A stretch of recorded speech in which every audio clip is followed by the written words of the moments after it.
Okay, would like to call to order the April 7th, 2015 Cabarrus County Board of Commissioners work session.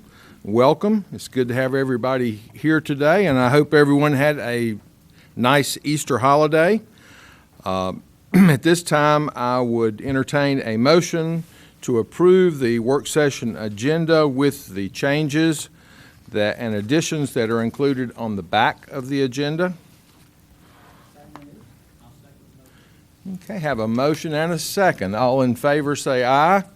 All opposed, no. Motion passes. First item on our agenda is a department highlight, and we're happy to have Debbie Brannon and staff here from Information Technology Services. And they're going to explain to us how all the magical things work.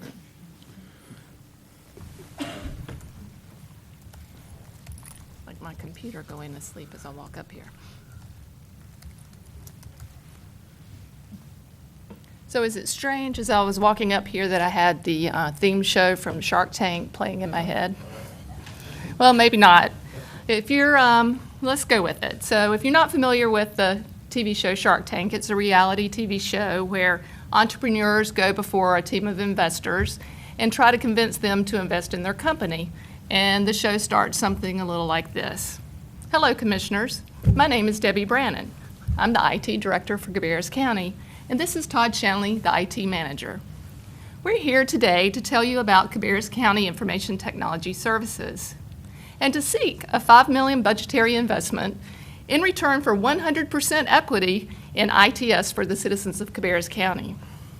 I welcome the opportunity to present an overview of information technology services to you during the budget process because, commissioners, like the sharks on Shark Tank, you are looking to get the highest rate of return for your investment. And after this presentation, I hope you will agree that technology services is worth the investment. So let's get started with the presentation. First of all, I'd like to tell you a little bit about our mission, vision, and goals. Our mission is to deliver quality technology services that promote enterprise information processes and provide access to information resources while we protect the information integrity. Our vision for Cabarrus County's ITS department is that we will be recognized as a leader in providing enterprise technology services on a secure, highly available, resilient infrastructure in support of the Cabarrus County citizens, business processes, and the public safety services. Our goals revolve around three things: to promote, provide, and protect. We want to promote enterprise information processes by partnering, if you can go to the next slide, thanks, by partnering with our customers to deliver quality services that effectively and efficiently align with the goals of Cabarrus County, provide access to information resources by providing reliable, secure applications and technology infrastructure, and protect enterprise information integrity through planning, standards, and process management. I'm going to go through those three Ps and tell you a little bit about the information technology services. We promote enterprise information processes, the quality technology services through our ITS organization. And I've already introduced myself and Todd. We also have 4 areas of business and 4 supervisors. So we have the business data services. Brad Udy supervises that area, and he has 6 team members. We have the technical architecture services, which is Jason Reese's team of 5. We have the network and communication services, which is supervised by Greg Keller, and he has 2 team members. And then we have our customer support services, and Monica Beha supervises 4 team members there. Those 4 areas all have to work together to support our county data. I've often said that the Cabarrus County's data is one of its most valuable assets. If you can just imagine if a department can't access their data, operations grind to a halt. If we lost, or our tax data was compromised, that's how we get our revenue. So all the data that Cabarrus County has is really our most valuable asset. So those 4 areas work together, and you see that little Venn diagram, they all cross over and intersect to support the county data and all of our departments. The customer support services is our single point of contact. That is our help desk. There's 3 ways that people can contact the help desk, and that's through, they can call. And I've always told them if something's on fire, please call. But we also have a ticketing service where you can put in a help desk ticket that we respond to, or you can email a ticket in. So that is the way that we support our customer-facing area. The technical architectural services, that's our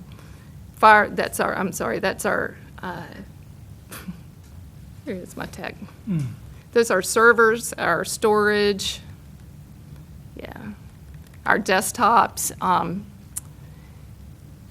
our virtualization, and our managed print services. We have our network and communication services. That team takes care of our firewalls, the network switches, our door access controls, and our data and voice and data network. And then the BSADs, the business and data services, they're our application development team and do configuration and support.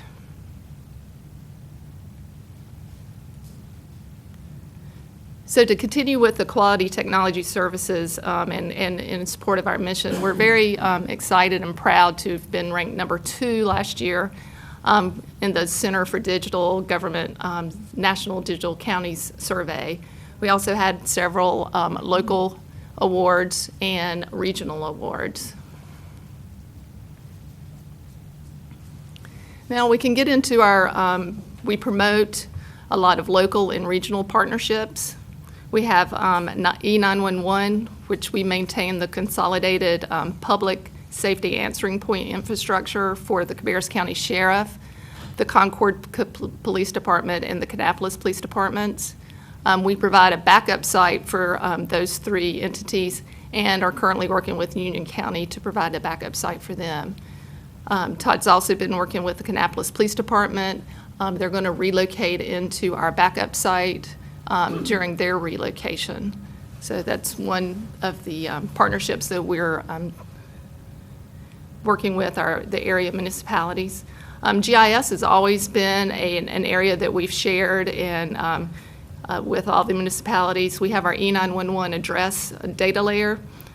We provide the addressing application to the municipalities to ensure there's a standard E911 addresses.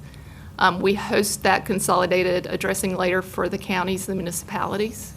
We have something that's called oblique imagery, and if you've ever used like Google Earth where you can see all the different sides of a building, we've just recently had that flight, and reevaluation is using that. They have the ability from their desk to actually measure buildings, and so they can do a lot of the reevaluation from their desk instead of having to go out to the field.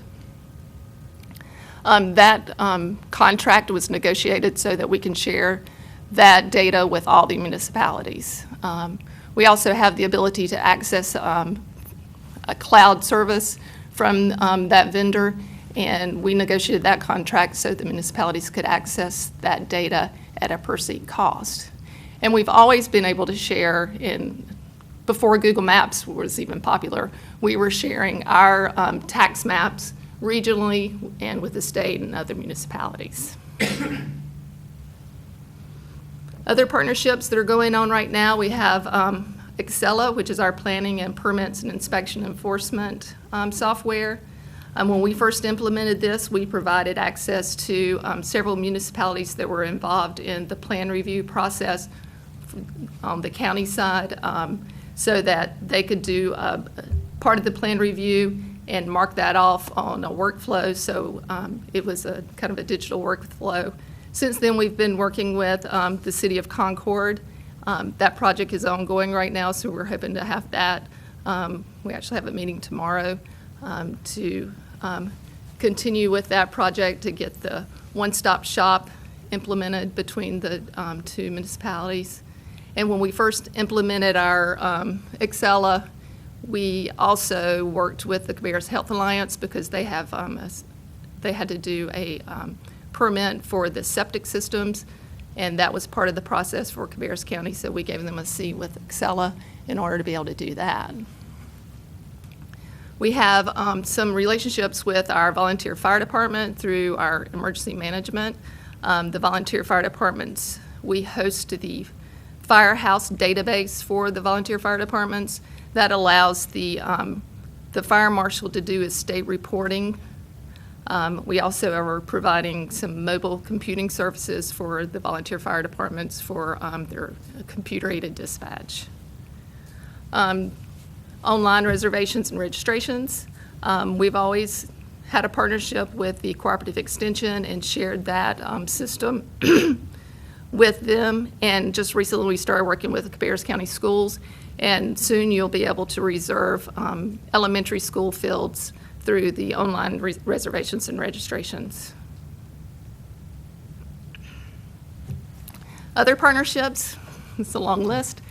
We have our data center services that we provide for Kannapolis City Schools and Cabarrus County City Schools. We have some managed services contracts. Kannapolis City Schools, we actually, I guess we've had for 2 years the network managed services for them contract. So our network team provides their network services. This year we're working with the city, the Kannapolis City Schools to on a contract to provide infrastructure managed services. So that would be more for their servers and their SAN and the storage. For many years, we've hosted Cabarrus Health Alliance's Munis, which is their financial system. And as I just mentioned earlier, we're working with the City of Concord. We actually host their Excella system as well. We have the CTY mass notification services. When we first negotiated that contract, most of the municipalities were already using CTY, and I kind of refused to pay for, they were paying for the population in their areas. And when I went to ask for a contract with the mass notification services, they wanted me to pay for the entire population of Cabarrus County. And I was like, the municipalities are already paying. I think that we would be paying them twice. So I negotiated with them for us to just pay for the unincorporated areas and at a better rate than what the cities were paying. So later the cities were able to negotiate a similar contract, and we were all on one contract, and they reduced the amount that they were paying. So there are a lot of partnerships that ITS, it's worked with, and you see them listed there, and we've just talked about them. But many of these create cost avoidance for the citizens of Cabarrus County. They often don't create reduced expenditure for Cabarrus County government. It might be something that we're already doing, but we offer as a service for a little additional money for them. Then it would be a lot more if they had to do that service themselves. So many of these services, it's a cost avoidance, not always for our bottom line, but they're all beneficial for the citizens of Cabarrus County. And I'm not going to read all of those, but I put it in here for your information. But over the past several years, these are the technology efficiencies that have been created working with our partners and our customers and the departments in Cabarrus County. So I'll be happy to discuss any of those in depth if anything piques your interest, and talk about how that's helped create efficiencies. But as you can see, there's a long list of items that we've been working on. On to the next P, provide. So we provide access to information resources through our applications. And our thought process is to provide enterprise applications. If we have standards and we have applications that can be used, some people call it a shared service instead of enterprise applications, but can be used by multiple departments, then we're not spending money on applications that do the same thing, but may just have a little bit of difference. For instance, the Laserfish is our document imaging software. We've made that our enterprise application for document imaging. DHS uses it, finance uses it, tax uses it. We have almost all of our departments use Laserfish in some way. However, there are other vendors that approach those departments that specialize in tax document imaging and would like them to use, purchase their software. But because we have standardized on Laserfish and we kind of keep that standard in place, we're not spending, double tax dollars for the same product, or the same requirement would be a different product.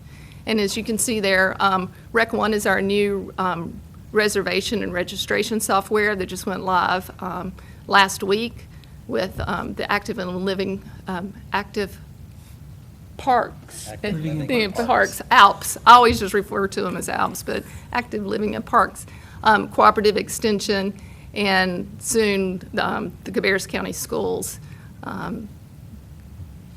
Munis, of course, is our financial HR, our ERP system, and all of our software we require to be SQL Server based, and that standard and requirement is based for IT's responsibility because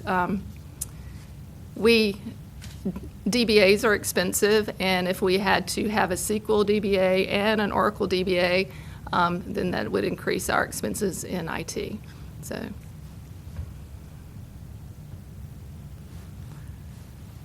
Just a few numbers from application and data support. We have over 160 custom software applications. That's our BSADS team responsibility. They do software configuration and programming. We have 50-plus vendor on-premise, and we've just started venturing into the cloud. The Rec 1 software is a cloud application. We have over 220 databases that we maintain, over 445 GIS map data layers, 900-plus users licensed for desktop software. We average about 35,000 daily unique visits to the website. And an interesting number that I just pulled up the other day is we collected $5.9 million in revenue using online payment systems in FY14. So that tax and reservation and permits, that collection being a way for people to have always on government, be able to pay their taxes, not have to come here from 9 to 5, or apply for a gun permit, or check on their inspections, or request a permit. So we're now a 24/7 government. That's a nice thing for our citizens to have. So just a quick review of some of the public internet applications that we provide. This provides government transparency, and as I just mentioned, kind of a 24/7 shop, government presence. Our Laserfish web link is always out there. It's a good thing for our government transparency with agenda minutes, our audit, and our budget. There's historical documents out there, so people can go back and do the research. Citizen Access is the planning and development Excel software where you can citizens and businesses can request permitting and inspections. Can also do research if someone wants to do a research on what permits have been on a certain building or inspections have been on a certain building.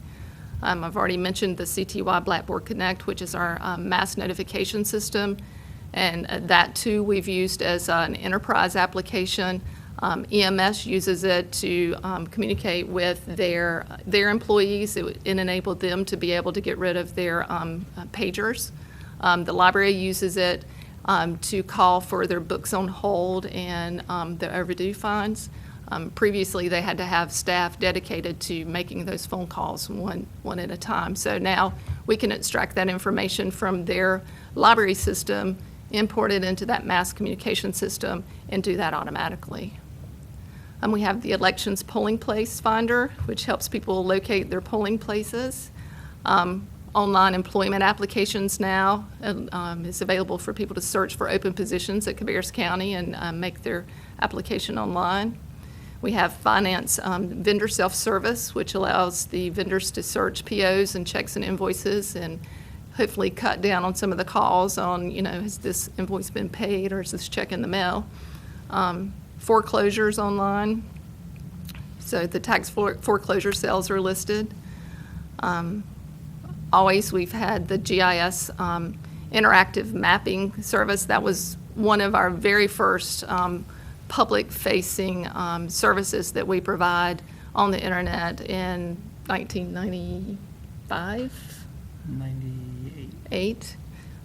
So it's been around a long time and very useful for the citizens and businesses. Our library catalogs are online, and there's a children's catalog that's also accessible, so you can reserve books. We have our open data site, again, which is good for transparency, and there's the data that's frequently requested out there in shape files, tax data, and PDF maps that can be downloaded from the public. We have a Parks and Recreation locator. I've mentioned Rec One, which is our new reservations and registration software. Register of Deeds is online. We have Sheriff's Active Warrants that is maintained by the Sheriff's Department, the application for gun permits, the Sheriff's Incidents and Accidents Report, so you can actually pull your incident accident report from online. You don't have to come to the Sheriff's Department to do that. There's an inmate locator, and there's also an inmate visitation scheduling for the video visitation. And then all of the tax information is out there as well, so you can look for your tax appraisal information. You can pay your tax bill, look up tax billing information, inquiry on real estate, and finally we have the ability, if someone needs to send something to us that needs to be secured, that might have some personal information or some financial information, they can use our ZixCore secure email to us. So a few numbers on our infrastructure. Our data and network hardware, we have 13 core network switches, 177 branch switches, 3 firewalls, 8 wireless controllers, and 478 wireless access points. And these numbers do include Kannapolis City Schools because we are the sole support for their network now, providing their network services. The voice and network, the network hardware, we have 5 voice switches, 720 phones for Cabarrus County government, and 400 phones for Kannapolis City Schools. We're also in charge of the security hardware. There's 34 door access controllers with 157 door access readers. I've got a duplicate door access controller there, but there's 500 plus security cameras, 50 in-car cameras for the Sheriff's Department, and then 32 digital video recorders. In the server area, we have 135 virtual servers and 25 physical servers. For our desktops, we support about 1,200 desktops, 540 of those being virtual desktops, which has been able to reduce our power consumption and given us the ability to quickly deploy desktops, like when the 30 temps were added to DHS, we were able to get those 30 desktops out there within a week and ready for those temps. Whereas if we had been putting regular PC desktops out there, getting those desktops ordered and configured and deployed would have taken at least 3 weeks. So that does give us the ability to get desktops deployed more quickly. We have about 437 mobile desktops, and that includes laptops and tablets. You can see there's we've got a shift going away from the traditional desktop more to virtual and to mobility. Our storage area networks, we have 3 systems with 134 hard drives and 119 terabytes. 2 of those are our primary storage systems, 1 in each of the data centers, and 1 is dedicated to the sheriff for their video visitation videos and their criminal investigation division.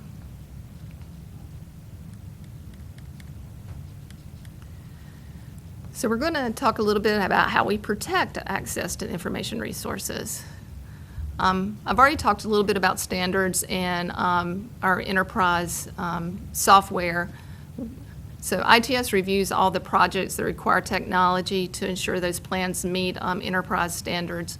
And again, we're always looking to see if we already own something that can be used. If somebody comes to me and says they want to do an electronic newsletter, well, we already own or have access to Constant Contact as a service. So I'm going to make sure that they get access to Constant Contact instead of going out and ordering MailChimp or something like that. So that's one of the ways that we enforce our standards. And in our budget, in the ITS budget, we budget for the data center operations, all the technology refreshes, the hardware and maintenance, the software and its maintenance, the voice and data network, mobility network services, internet access, and just this year, the multifunctional printers lease was moved into our budget. So as we implement all these projects, I always say, be careful what you start because it can turn into Frankenstein because it never goes away. You know, whatever we start, whatever service we begin offering, it's there for life. I can't remember anything that we've started that has been discontinued. So we have continuous application tuning and monitoring after we start provide a service. You know, we have to develop that policy of development and promotion and execution. We have to continue to promote the software because we do pay maintenance, and so software is continually evolving, and we can't put it in place in a department and continue to use it the way it was when it was first implemented because there's always going to be new features added. So we're not taking full advantage of that software and its capabilities. We also have to be careful of our make sure we implement change management.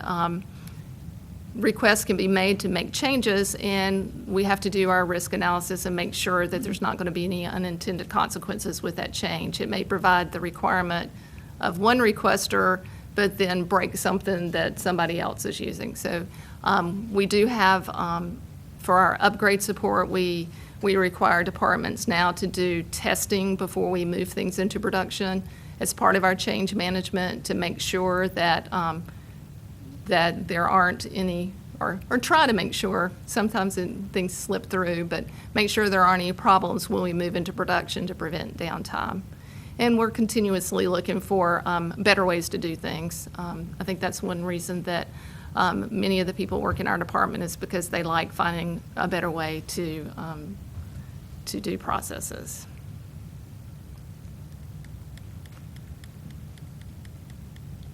So there are 10 challenges and trends. Some are challenges, some are trends, some are both listed here. And this is the top 10 from the Center for Digital Government. Cybersecurity threats. It's a trend because they're going up. And it's a challenge for us to prevent people from doing harm to our systems. Hiring and training and retaining IT personnel is going to continue to be a challenge. We did lose two very important positions. We've since replaced them and are looking forward, but transition causes, a slowdown in our processes. There's training, and so we're getting back up to speed, but we hope to retain the people we have because we invest a lot in their training and the institutional knowledge that people take when they leave. It takes a while to get that into new hires. We've talked a lot about shared services. That's our enterprise software that we have, and also the shared services we have with other agencies and municipalities. Budget and cost control are always going to be a challenge. Technology is not cheap, and it has to be replaced more often than we would like. So that's always going to be a challenge. Our mobility and mobile applications, as we get more mobile with our applications, we have to pay for broadband service for our people. That's a challenge. Also, there's a demand from the public to have more mobile applications, to be able to access all that list of public internet applications that we went over. They want to be able to do that from their phone, and right now those applications aren't really developed to be consumed on a telephone, so that's going to be one of our challenges. Disaster recovery and continuity of operations. We've invested the past several years in creating 2 data centers, so we're continuing to work on making sure that we have disaster recovery at the forefront. Open government and transparency and open data. Again, we have a lot of avenues through the internet for the public to see that for open government and information. Virtualization is a trend, server, desktop, storage, and applications. We are doing a lot of server and desktop virtualization, a little bit of application. We really haven't got into storage virtualization yet. That'll be on our horizon. Broadband connectivity is also a challenge. I don't know if you remember when you first got your mobile phone, you may or may not have been able to use it, and that was okay. Now it's not. It's an expectation from everyone that when they turn their mobile phone on anywhere in the county, they're going to be able to use it. So when somebody's on the Ferris wheel at the Cabarrus County Fair, they want to take a selfie and upload it to Instagram. That's a problem because there's not broadband access there at the fairgrounds. So, and when we have EMS trucks and the sheriff's department, in certain parts of the county, they lose access to their applications because of broadband access. So that's one of the challenges that we have there. And then there's always government governance and data center consolidation, which we have worked with the city, the schools, and cloud computing.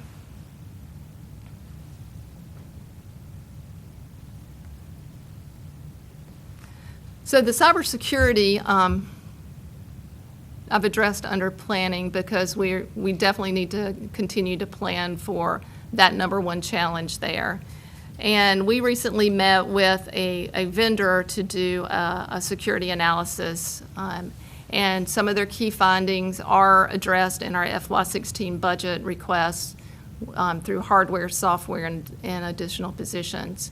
But some of the security concerns that you need to be aware of are maintaining compliance, breaches, data loss, mobile device management. What happens if somebody's using an iPad or their personal device for BYOD and they have county information on there and it's lost. Our public accessible systems, web applications, vendor applications, onboarding and offboarding. When we bring employees on board, are they receiving the right access? We don't want to give them more than they need, but we need to give them what they need in order to be able to do their jobs. And when they leave, we need to make sure that that access is taken away.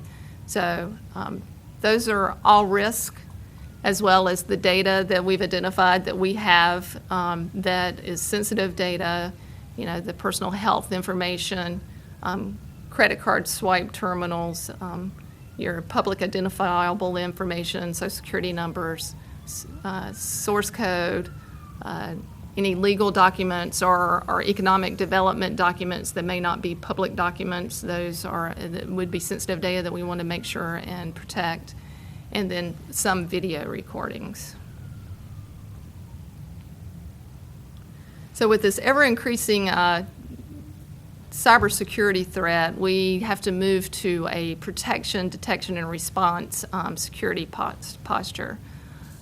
It's no longer a question of if we're going to get a virus or security breach, it's when. So what do we do when it happens? So that's the detection and response.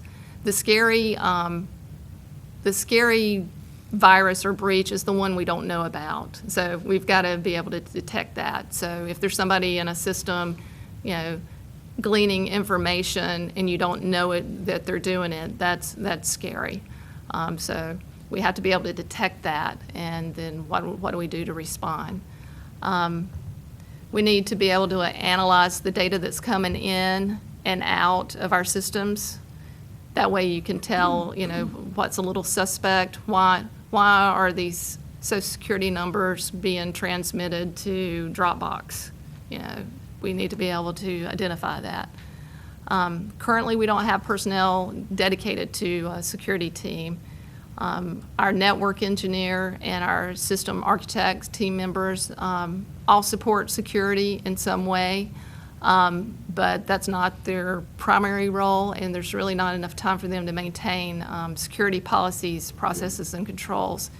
And having those particular people totally in charge of security also represents some potential conflicts of interest between their primary duties and security controls. So they just need to get that server up and working. So, security controls might be, a little lax because they need to get it done. So we need to have somebody that's in charge of making sure security processes are followed at all times. So we had recommended in our budget to hire a security architect that can focus on security as part of IT and work with departments and customers. And there's a list of items there, and it's a long list of things we would like that person to be able to do. And honestly, I think it's probably a 3 to 5 year plan to be able to do all the things that are listed there. But those are the things that we need, and we would prioritize those and come up. But education is very important when it comes to security, and that would be a major part of this position, and making sure that our employees and they're doing a good job, because I get emails a lot like this. Emails forwarded to me that like this is kind of suspect. I'm not sure what this is. So people are starting to become aware of security, cybersecurity, but it only takes one click, one rogue email and one click to get an infection. So that's why we have to always be vigilant. The other thing that we need to plan for is jail security support. The analog security camera network and the door access control system that was installed in the jail construction project in 2010. I know everybody thinks we just installed that, but it was 5 years ago, and technology is like dog years. That's 35 years. Unfortunately, but also, that area is a 24/7, 365-day operation, so there's more than average wear and tear on that equipment. So we took over the maintenance of that in ITS in 2012 after the outsourced facilities management contract expired. And unfortunately, due to the nature of that area, when there is a failure over there, the techs have to respond, and that may mean that we're not able to respond to a PC that needs assistance at the library or something. So it has reduced our response time for some other support. But due to the proprietary design of that current system, there's not really an upgrade path, and so the current equipment is approaching its end of life, and so we've put in a CIP request to upgrade that security system. And the hardware and operating system and the control software need to be replaced and integrate with the door access and security camera controls. Unfortunately, all that has to be done at one time, so the CIP project, the bulk of it is in the first year. After that, we can phase in the IP cameras over the next 3 years. And it had been requested that when this CIP project is implemented, if we could get an ITS technician to help with this. That way we would have somebody assigned to the project as it was being implemented. We'd like for our people to be able to learn from the vendors and then be able to be fully self-sufficient after the installation so that we're not dependent upon vendor support after that. So it's a very high-profile security system, and we need to make sure it's properly maintained. So that is our promote, provide, and protect. And honestly, I feel like I've left a lot out that we do. That's just kind of a high level and probably longer than you wanted it to be. But I'm open for any questions or comments. Thank you very much. And I think some of us think that that you are the people in the basement that don't ever come out. So it's nice to know what all is going on. Are there questions, commissioners? I do have a question. When you work with the school systems and you take over certain things that they would have done separately, how is the budgeting situation there? Are they saving funding from their budget? Are we absorbing it? I mean, it's all out of the same pocket, but are there some times when it's state funds that come to the schools that they have to return or that they can use for other things? How does that work? For the data centers, we've pretty much absorbed all the data center operations. However, when we had to upgrade the storage and we had to add additional storage, there was a certain line item that was allocated for Kannapolis and for Cabarrus County. So we knew how much money we were spending on that additional storage. Pam might can speak to it a little bit more, but there was a line item for the schools for the storage. But as far as the operations, the power and the electric and the backup system, we've absorbed all of that. One of the big things that where a lot of savings came from was when Cabarrus County Schools didn't have a backup system. They wanted to build a whole addition over to Cox Mill that was in the hundreds of thousands, $300,000, which we had space downstairs. And we were able to put that system back up downstairs, and they're operating it with basically no additional cost. So we didn't have to build another facility that had to be cooled, that had to be maintained, had to be cleaned. They were able to take care of that situation for Cabarrus County and Kannapolis City Schools. And they have relationships with Kannapolis City Schools when, correct me if I'm wrong, a person who retired from Kannapolis City Schools, and instead of them hiring a specific person to do something, they contracted with us. We got a position, but they got access to a varieties of services from us. So their dollar is going further by supporting a position because they get access to multiple different types of services from us. So yeah, it's our dollar, but I think it's a better utilization of our dollar when the two of them are working together on the infrastructure side where they're doing the educational side, and they're just helping them support the systems that they have down there. I guess what I was getting at, does the state allocate to the school systems funds that then they lose by doing those? I think those things are wonderful that you're doing that. is it a more difficult situation to do that with Cabarrus County schools since they are larger? Or how is that? What's It that? is easier to have a relationship with Kannapolis because they are smaller and they have a need for assistance in their technology area. We have worked with the Cabarrus County schools basically as a cloud provider, I would say is what we are. We are the Cabarrus County Cloud, and they have their servers and are attached to our storage. So their servers are in our data center, and it's attached to Cabarrus County's SAN, and we share the storage on the SAN. So I would say we're more of a cloud provider for for Cabarrus County schools. We are for Kannapolis as well, but they have employed us to do other services for them from a managed network services, just like Cabarrus County schools they employ Dell to do their help desk, I believe. So we're kind of like Dell to Kannapolis City Schools. We've offered those services, but Cabarrus County is not taking advantage of those at this time.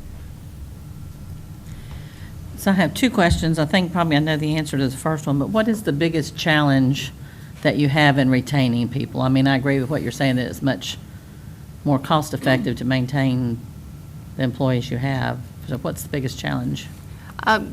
Charlotte. Okay. And it's not necessarily other governments.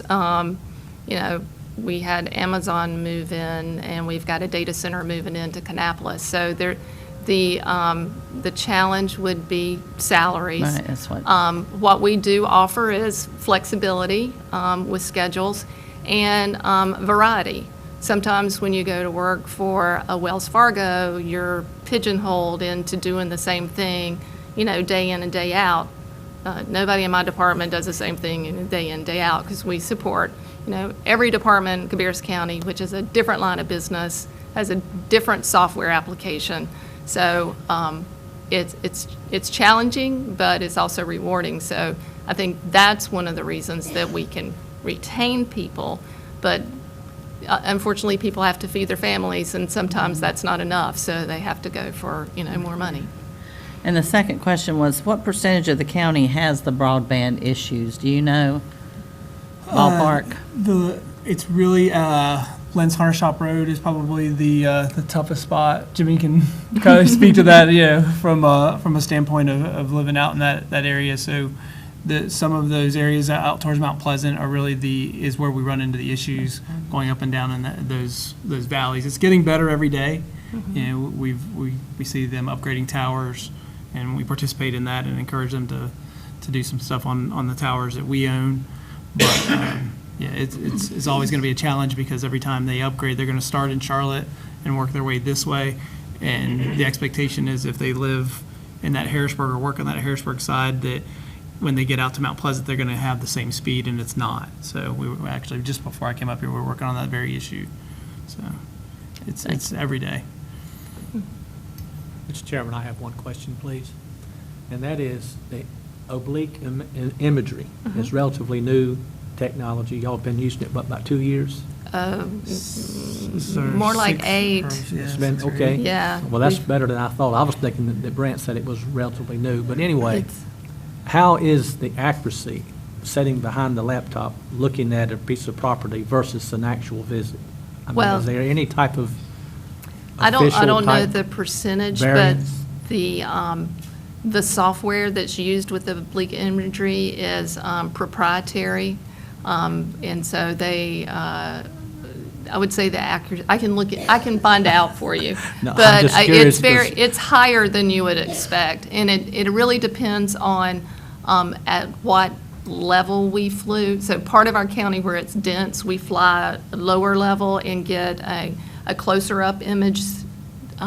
So that accuracy is going to be a little bit better than out in the rural side of the county where we fly higher, because the closer you get, it was more expensive, so we have to kind of balance that out, so, with the density area. I didn't try to trick you up by no means. It's just it's fascinating to me that you can sit behind a desk and put a value, an accurate value of a piece of property, the dimensions of the structures that's on it and that type thing, and it's sort of fascinating. But I was wondering what the variance would be on the accuracy, but that's fine. And it hasn't replaced it completely. We are working with the tax office for their appraisers to be able to go out and have mobility in the field. So that is, the tablets are in their future to be able to be out in the field and be able to use that data and compare. But one of the things that we used was there's a change finder application that the very first time we flew that, it was able to identify so many properties where someone had added a deck or something that changed the square footage of their home, that was able to give them data to at least start from. So they didn't have to call through every parcel, but it gave them that data to start, to give them a list to work from to begin with. So that's really where the power that we try to deliver from our applications lives. Yeah, they're pulling information from the imagery, because they do catch a lot of, if someone built something without a permit, this imagery is catching it. If they're adding on to their houses, if they're doing, and then they're also pulling in building permit information as well. They're pulling that in through IT's system into their, and it's migrated into their documents. So they have all that updated in for new permits. Those permits are valued, so that, and then they're also looking at sales that are going on in those particular areas too. So it's not just sitting behind the computer. They're pulling in data from everywhere. So, and with a county our size and the number of parcels we have, you have to do some of that. Sure, I wasn't insinuating that all they do is sit behind the desk, because I know there's a lot more to it than that. I know there is. But I can see where that is a cost avoidance, which is something that we're always looking for. But accuracy is also very important too, because, when the tax bills come out, obviously that's when it seems to be the most important. And but I, for one, appreciate the excellent report, and the content that it had in it was amazing, that we could handle all of those things from one little location. So thanks again for your report, Debbie. You're welcome. Any other questions? Thank you again for being with us. I guess the question that runs through my mind, and I certainly would not ask for an answer, is looking at all the equipment, all the services, the staff to support it, obviously is a significant cost each year, and you started off your presentation that way.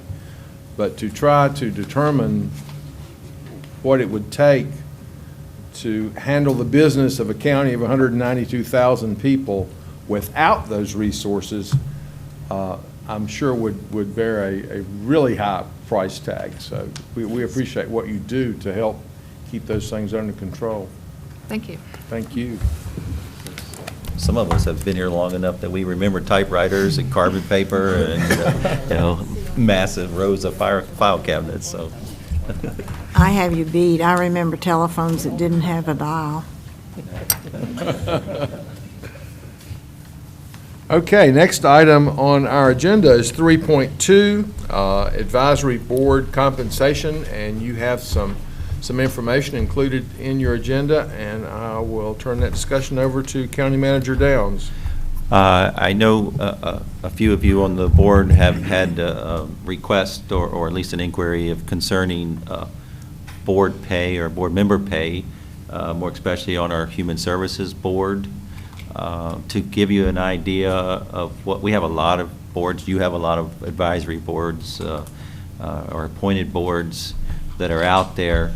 The second page here, right behind the cover sheet, are the ones that are currently boards that you have that we do pay. And it's typical that it's $50 for the chairman and $40 per meeting. That's the three, and then the one, the Board of Elections, they set their own, and they're at $75 for the chair and $50 for their regular members. So we do have precedents that you do pay some, but you don't pay all. So I think, Mr. Rose, you want to come up and talk a little bit about your board, the history prior to when they were the DSS board? Were those members paid at that time? Yes, when we were the Board of Social Services, my understanding was they were paid because this was a board that was established in general statutes and actually had certain authority with the department. When we consolidated 2 years ago, that board became an advisory board, which at that time, Mr. Downs' guidance was advisory boards were not typically compensated, so we removed the compensation at that time. So we will open it to you for additional questions if you have any, or if you would like us to move forward with considering to offer compensation for the Human Services Board. Again, the 4 boards that you have here, they are either mandated or required, and they have a wide area of authority. The Planning and Zoning Commission over the years used to be purely advisory, and now they are the deciding board for most issues, unless there is an appeal. Then those come to you. They come directly to you.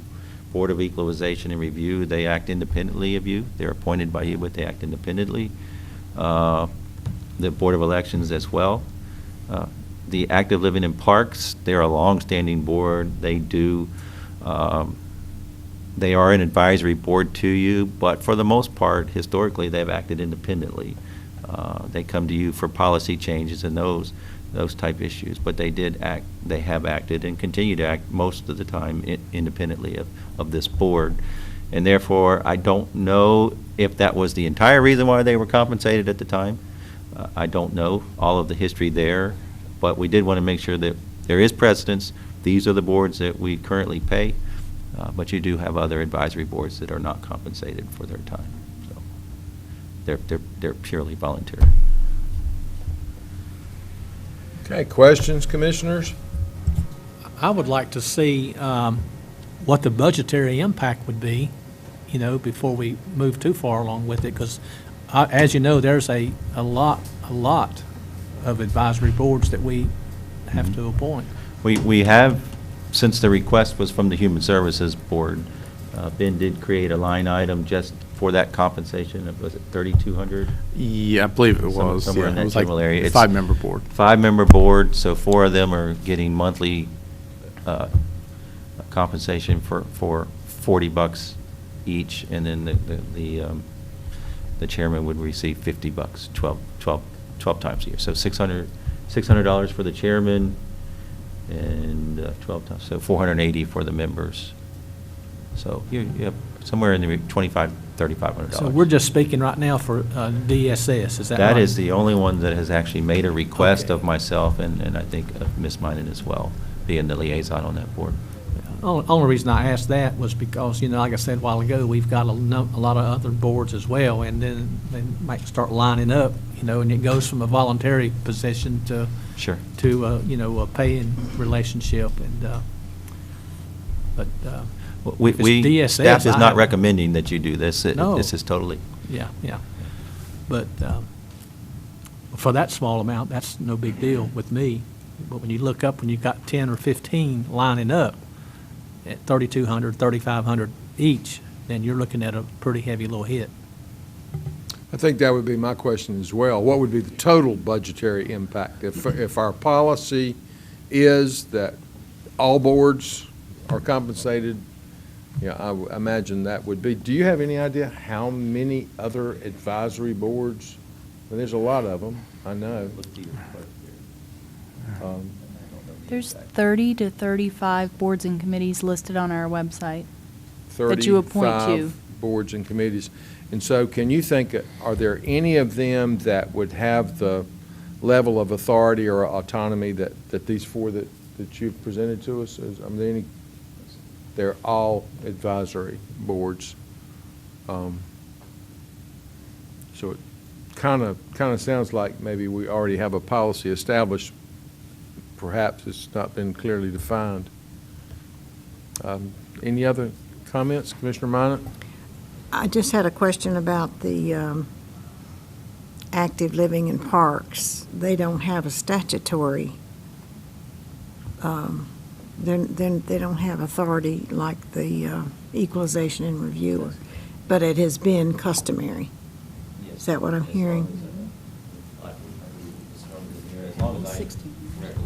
At least 16. Yeah.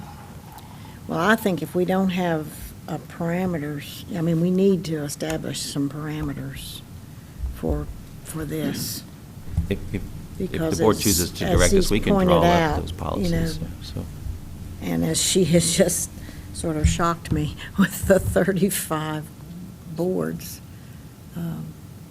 we can't just pick and choose. These people are all giving of their time.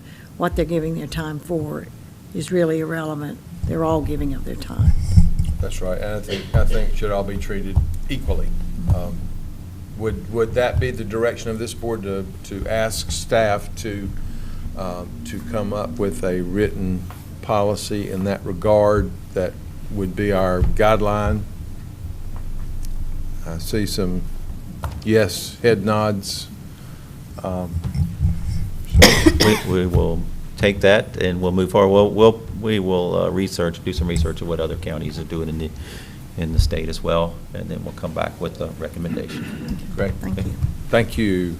Next item on our agenda, 3.3, Planning and Development. Fee schedule changes for construction standards, planning, and zoning. And Kelly Sifford is here to talk with us about that.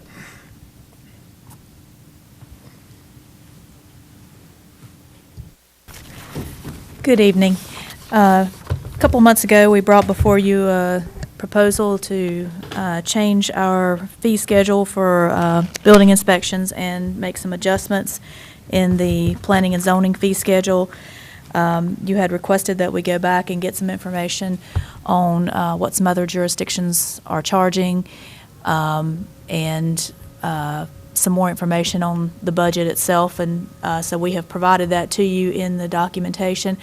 I did warn you a little bit that the collecting information from other jurisdictions is sometimes not as helpful as it could be, because it's not exactly apples to apples necessarily the way that they do it.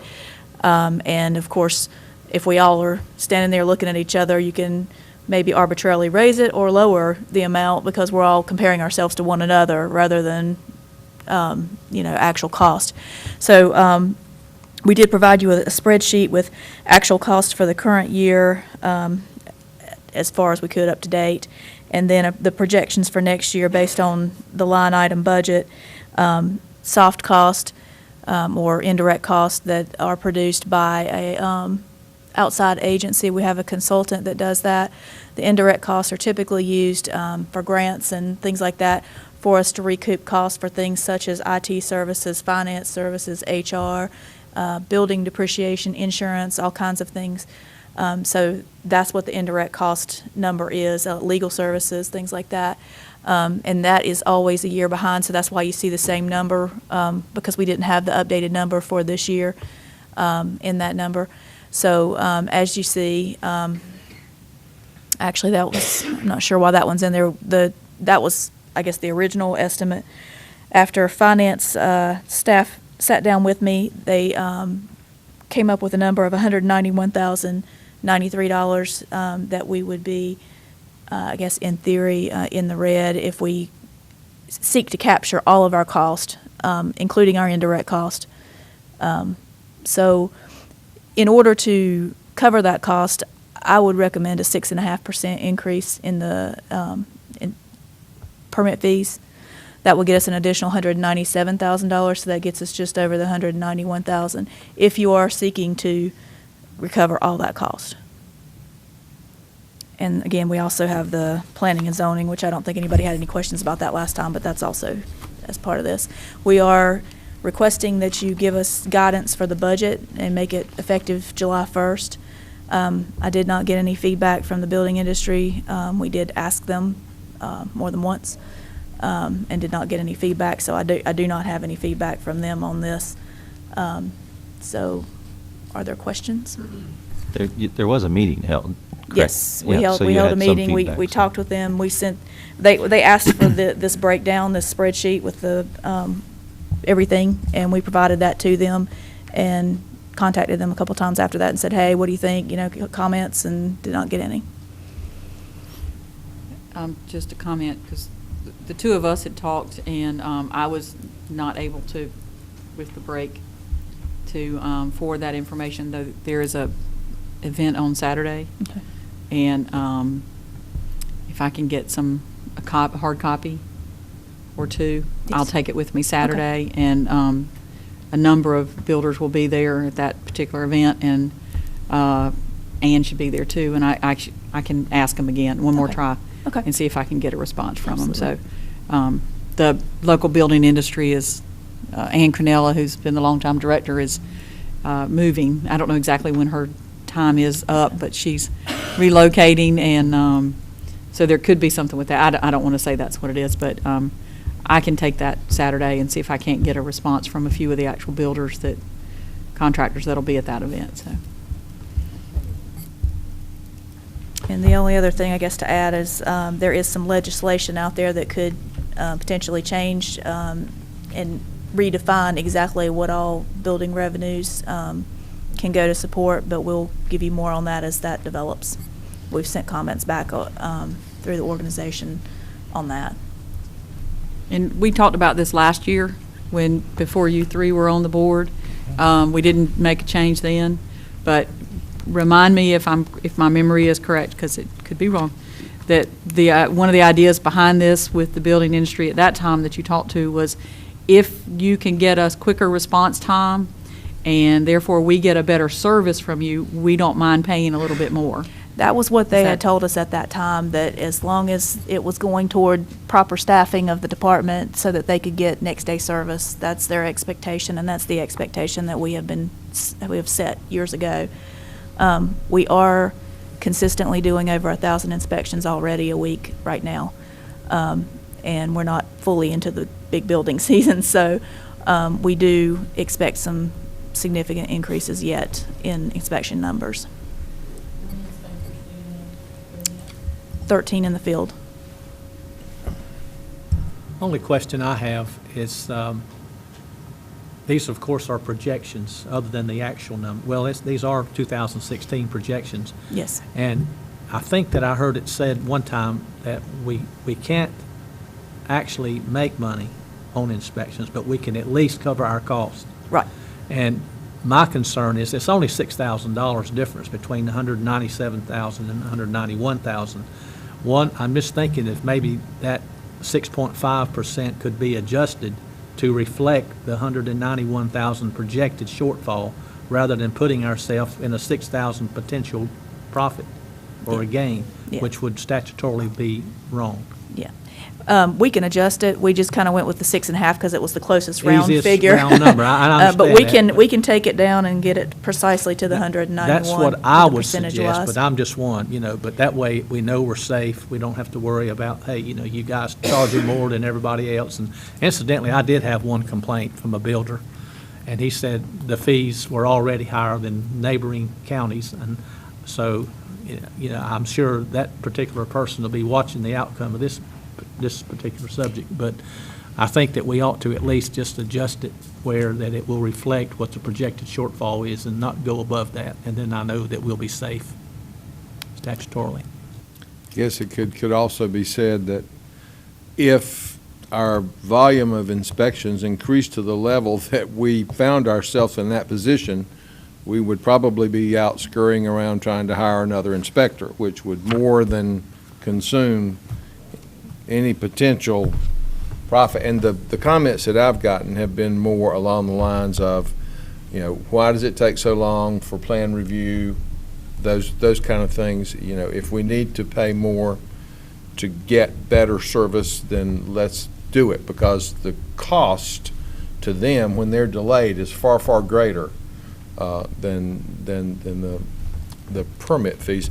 The question that I had, and of course you gave us a lot of information to compare, and that's good. On page 49, talking about Orange County fee schedules, it's got the school system impact fees. There is special legislation out there for several jurisdictions, and I believe that's the one that survived. So Commissioner Shu had asked me the same question. There are still some counties that had gotten special legislation for impact fees. I don't believe they've granted that in more than 10 years. I think Chatham County was probably the last county that got that authorization. And Right. although the Cabarrus County has sought that in the past, no one is getting that special legislation any And longer. that's something that the General Assembly has the That's right. ability to, It has to be a local bill. Yes. And that's why you see that there. I apologize, we probably should have explained that. I didn't catch that it was on there. well, no, quite honestly, I thought when ours was found to be improper, illegal, whatever the proper term is, and all that money was refunded, I thought that was statewide. No. There are a few counties that have special legislation. Of course, your association has asked several times, I think, in the past, that if it's good for one county, it should be good for all counties. And that would do away with some of this special legislation. If you pass it for one, then it should be universal throughout, but the legislature hadn't agreed with that. Another of the mounting list of mysteries of the North Carolina General Assembly. Well, I don't think that I've seen the official ruling when it was declared. I think the term they used, it was unconstitutional. So I'm in agreeance with her county manager. You know, why would it be good for one county and not for the rest? If it's unconstitutional, then it should be for all, you know. So, but I think it's something that we ought to pursue again. Just because we tried and failed doesn't mean we shouldn't try again. Well, certainly, and I for one am very much in favor of this adjustment that you have recommended in order to better service our building industry. Were there other comments or questions? I was just going to clarify concerning the ruling in the Landvale case. There were arguments that it was unconstitutional. However, the decision that was made was that it exceeded the statutory authority that was given to the county in terms of its zoning powers. That's really the basis for that ruling. So they said we just didn't have the authority to do it locally, but that the legislature did reserve to itself the ability to pass local legislation for individual counties or cities. Very good, thank you. Any other questions? Okay, next item is a North Carolina Association of County Commission video update.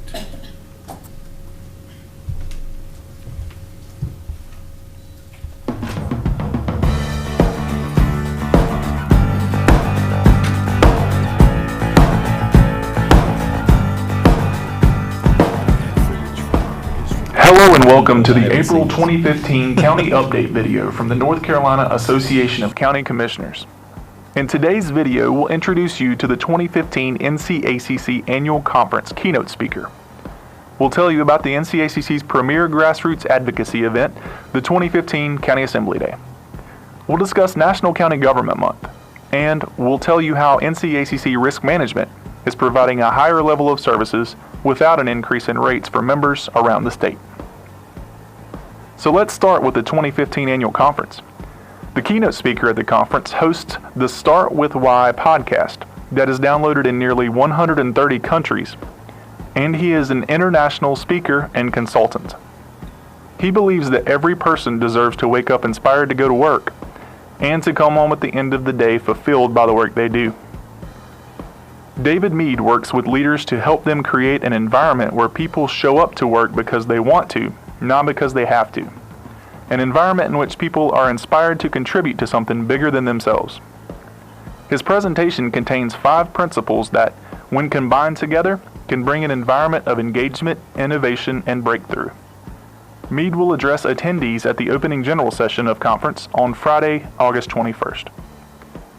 Keep an eye out in County Lines, the association's news publication, and on www.ncacc.org for more announcements about the 2015 annual conference, including other speakers, educational sessions, and the conference theme, which will be announced soon.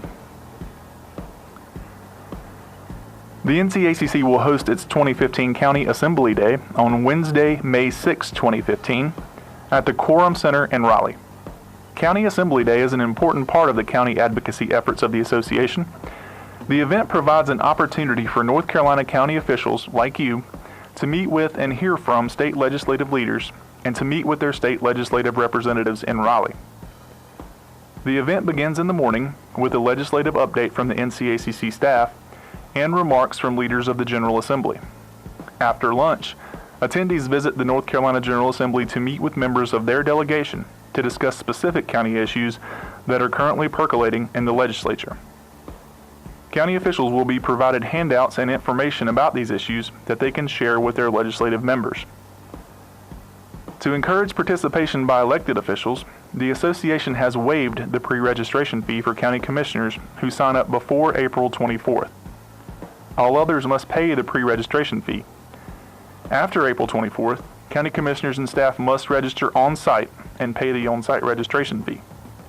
Online registration is available through the NCACC website by visiting www.ncacc.org/County Assembly Day.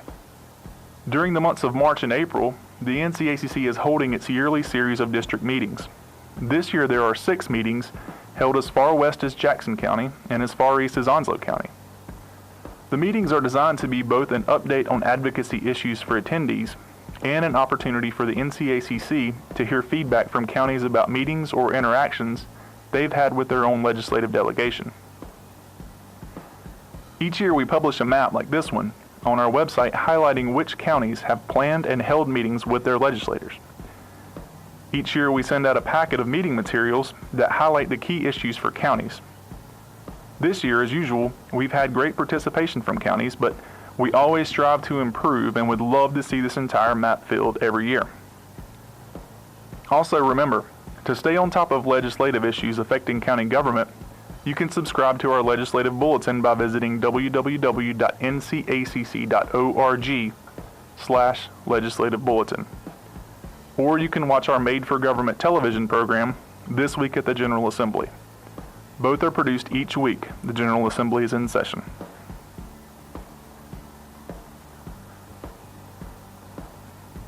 April is a busy time of year for counties, as it is for us here at the association. Let's not forget, though, that April is National County Government Month. It's the month each year where we spend a little extra effort to let the public know what county government does for its citizens. We'd love to know what your county is doing this year, so please send us any write-ups and photos of events you may be holding during the month of April to our communications staff at communications@ncacc.org. Finally, let's talk about risk management and the 2 projects they recently have completed. The Human Resources Legal Helpline came online for risk management pool members on January 1st of this year and provides limited access to attorneys with strong experience in employment law. The line comes at no additional cost to pool members. The second project, now up and running, is the development and rollout of a cyber liability risk control web portal for pool members. It provides access to sample cyber-related best practice policies and other related risk control tools such as contractual language for outside vendors providing IT service. More information on both of these new services is available by visiting the Risk Management tab at the NCACC website. The NCACC Governmental Risk Pools Board of Trustees met in March and reviewed the projections for the year, including membership participation levels. Based on those projections, the board decided there would be no increases in workers' compensation or property casualty base rates for the coming year. This marks the 4th consecutive year both risk pools have been able to avoid an increase in rates, while maintaining a 100% county membership retention. Both risk pools have grown by 1 or 2 new county members each year, with steady, continued financial growth, generating currently the best financial position for both pools in over a decade. Well, that's all we have for this month's report. If you would like to get more information on any of the items we discussed here, please visit www.ncacc.org.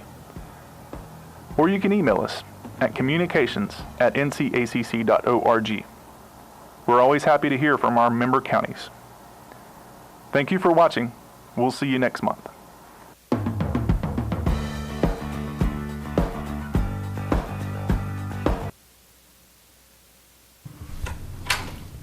Thank you for that presentation. Our county continues to be a active member of our state association. I think all 5 of us were able to attend the district meeting last week in Iredell County, which I thought was extremely beneficial to hear what other issues other counties are facing, particularly with the changes that we're hearing about, sales tax distribution and other items from Raleigh.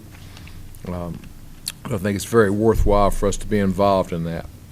Moving on to discussion items for action at our April 20th meeting. First up is 4.1, lease extension for USDA space in the County Cooperative Extension Building, and Jonathan's going to talk with us about that. So I'm also going to ask Turner Morrison to come up. I'll introduce the lease portion of this, but I thought you might have a question as we went through this, what the USDA Farm Service Agency does, and Turner tells me he has a 1-minute explanation of that, which will be a challenge, but I'm going to time you. But this is a lease. Actually, I think the oddity to it is that it expired in 2013. Finance assures me they've continued paying their monthly rent. They had gone through a different lease process, and we'd actually spoken before this lease expired, and they were entering in that process. Turner reminded me with some information he got from their federal offices that as they went through this, it's been a difficult lease management process for them. They've gone back to a simplified method, and they've been in many counties and many locations have been in the exact same position where they've been offering just on a continued memorandum and paying their rents that way rather than having a lease in place. So this finally corrects that. And this lease, should you choose to approve it, would extend it to December 31st of 2018. And with that, I'll see if Turner can do this in a minute. Okay, well, good evening. It's a pleasure to be here. I appreciate the office space that we have had, and I hope that you will continue this lease. We're located in the same building with the Cooperative Extension Service, Soil and Water Conservation District, and of course we jointly serve the customers, the clients, and our clients are the farmers of Cabarrus and Mecklenburg County. We're a combined county. We also have a district farm loan team in our office, and we also headquarters office for the district director. The Farm Service Agency is a federal agency. We administer federal farm programs that are enacted into law by Congress. We also administer federal farm loan programs. Our area covers Cabarrus and Mecklenburg. Some of our programs are price support programs. We have marketing assistant loan programs. We have disaster programs. We have a conservation reserve program. We have several programs. Our loan programs are direct loans, guaranteed loans, operating loans for farmers, ownership loans. We also have beginning farmer loans. We have youth loans. We just do all sorts of things. In Cabarrus County, we probably have around 600 farmers that we deal with. In Mecklenburg, we have about 120. And as far as the lease agreement is concerned, years ago, it used to be about a one-page document, and I think Pam and I would take care of it. And then several years ago, they decided that somebody in Washington, D.C. needed to handle all the leases for all the counties nationwide. So we do a report probably 2 years before our lease expires to them, and then it's in their hands. We don't hear from it. Jonathan called me one day last week, and I said, well, you know. So anyway, I found out who the person was, and like Jonathan said, they converted from our doing the leases to a General Service Administration leasing policy, and they got short-handed. They finally got some employees to take care of it. They're catching up, and I think they're about there. And it sounds good to have a lease agreement through 2018 because the next time I probably will be on the outside looking in, because I've been there 37 years. Okay, questions, commissioners? Thank you, Mr. Morrison. We appreciate you being with us today. Well, thank you, and thank y'all. Okay, next item is 4.2, offer for purchase of tax foreclosure property, and Jonathan's going to talk with us about that also. For those of you who've been on the board, this is going to seem a little bit familiar, and for those of you who are new, this may be kind of introducing an item to you. The county occasionally takes ownership of property through tax foreclosure. We have a separate attorney, Mark Bardill, who handles our tax foreclosures. They are offered, of course, for the initial process is to try and have that taxpayer become current and retain ownership of their own property. And when that doesn't work, they are auctioned on the courthouse steps. If there is no bid or the bid does not reach the minimum level, then essentially the county becomes the bidder and we take ownership of that. This is a particular piece of property that did not sell in that courthouse steps auction. What we've done and what the commissioners had authorized us to do is put those on a website, GovDeals, that offers our surplus property, and we've been selling some properties through that because, of course, we don't want to continue to own those properties. It becomes a maintenance cost for us, and we want to get them back on the private tax rolls. This one's in between. It has not gone on GovDeals, but we received an offer for that minimum amount, which is $6,333.25. So it will actually, instead of going on GovDeals, it comes before you. Should you choose to essentially accept this offer, it'll go into an upset bid process. We'll deposit their deposit check, and then there'll be a 10-day advertised period where another interested party can come in and up that bid. It must be, it's a little more complicated than this, but it's essentially 5% more. And each time that happens, we will advertise for 10 more days until we've gone for a 10-day period without an upset bid, and then we'll bring it back to you, and you will choose at that point if you're willing to accept that final amount. Mr. Cook? I really don't have much to add to that, except to say that any acceptance of the initial offer is conditional upon what occurs during the upset period. And at the end of all that, you can choose to reject all the bids, even the highest bid. So you don't have to accept the last one or the most recent upset bid. And that's made apparent in the notice that's published. So it may be that it turns out that even the highest bid under that procedure isn't acceptable to you given the relative value of the property.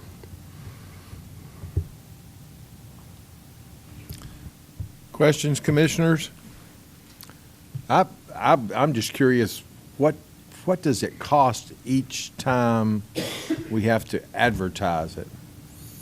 We do this advertising online. So Okay. now that may change. Of course, you know there's legislation out there about online advertising also, but we do this through our website. So that the current statutes allow us to do all of it online? We have local legislation that permits us to do online advertising. Okay, so that's another potential expense that we may realize should that legislation change. That's right. Which we need to get. And I understand and I think that is on the agenda. I've heard some commentary about some compromise positions on that. Right, and I know that's one of our state association's legislative goals as well, addresses that. Any other questions? Thank you very much. Next item is relocation of the Cabarrus County Partnership for Children, and Ben Rose is going to talk with us about that. And I think Ann Benfield from the partnership is with us as well. Greetings. We're here today to seek your approval on the relocation of the Partnership for Children to the Cabarrus County Human Services Center. Our mission statement in Human Services starts out with the statement in partnership with the community. And we have no more valued partner in some ways in the Partnership for Children than Ann.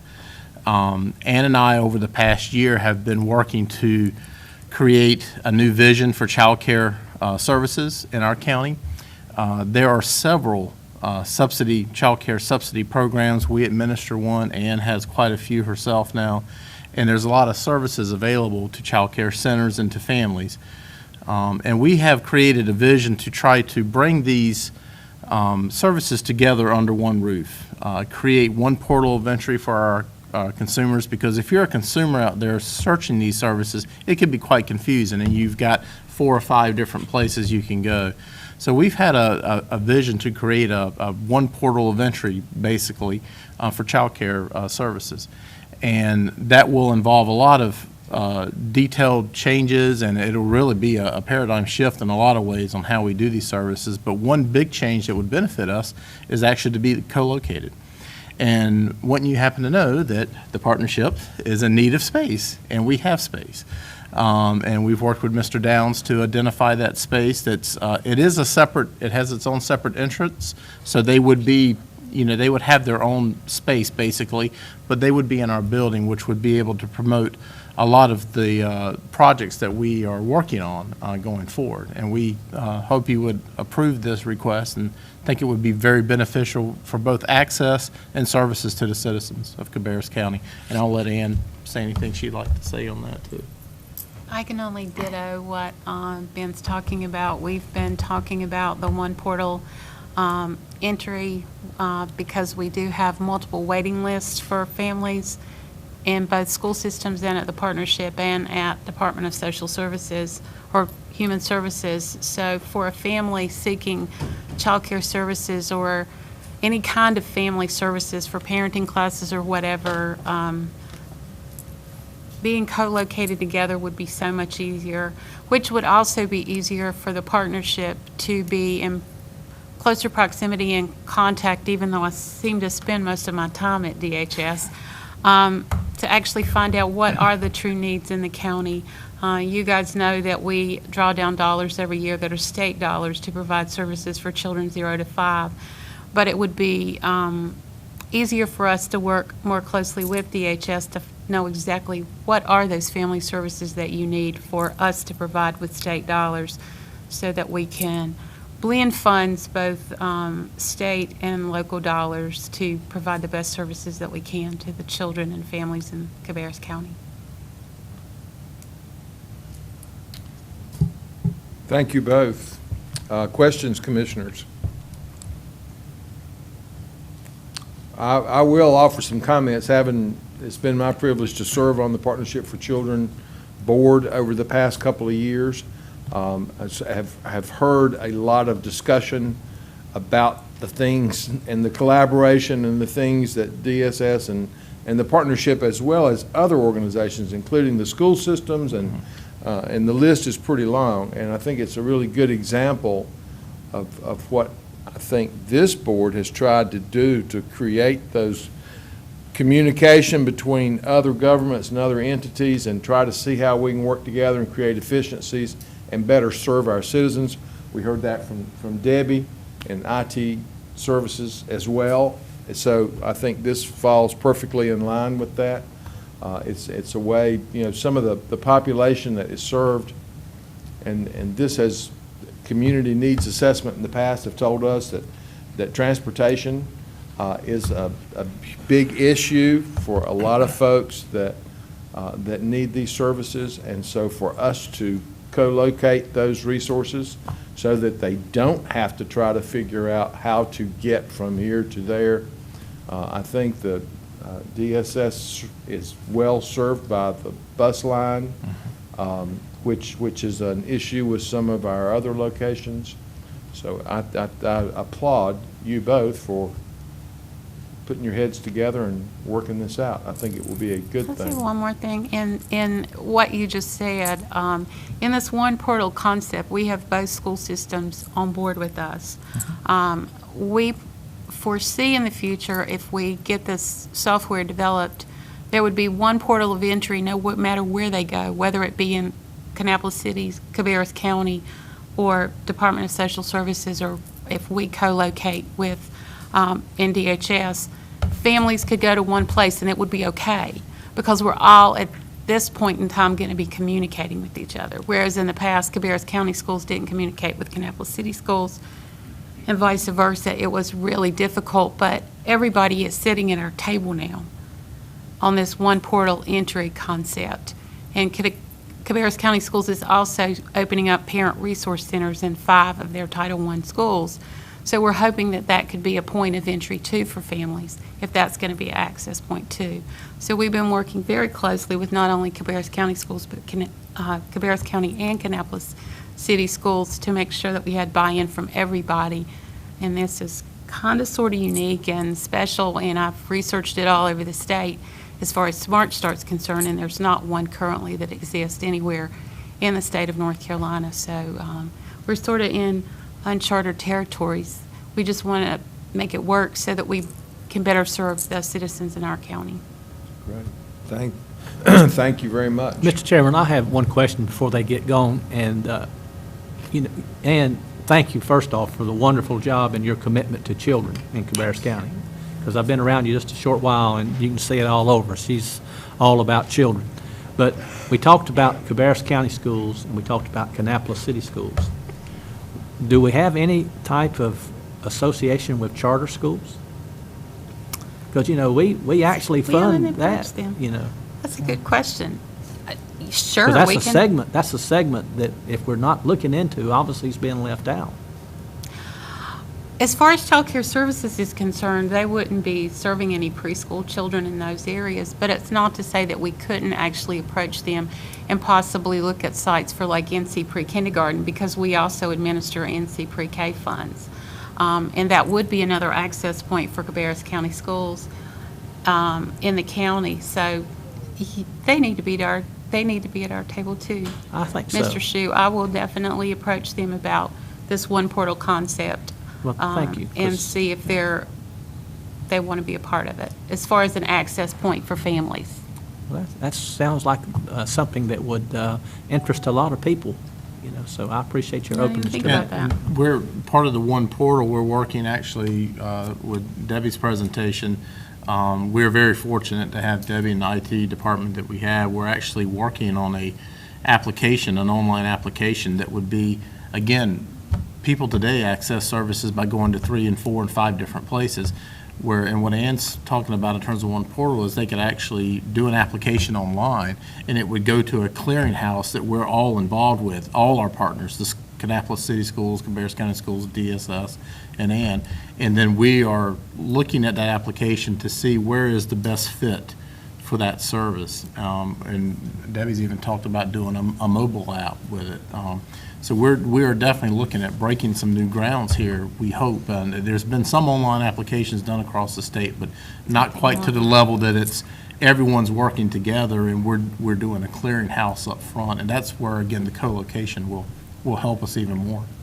And we're hoping that we can save on intake staff on the other end, because we won't have to take applications if they don't already qualify with the screening application that Debbie's going to do online. It'll be a universal application that we all use. Because we waste a lot of time and energy doing applications of families that don't qualify for child care services.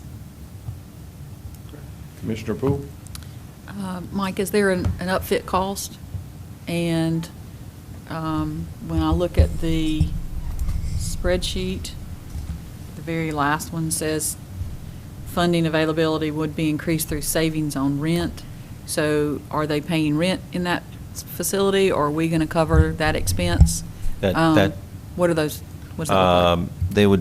We were looking at the old environmental health space, and the furniture that is there, plus what they would bring.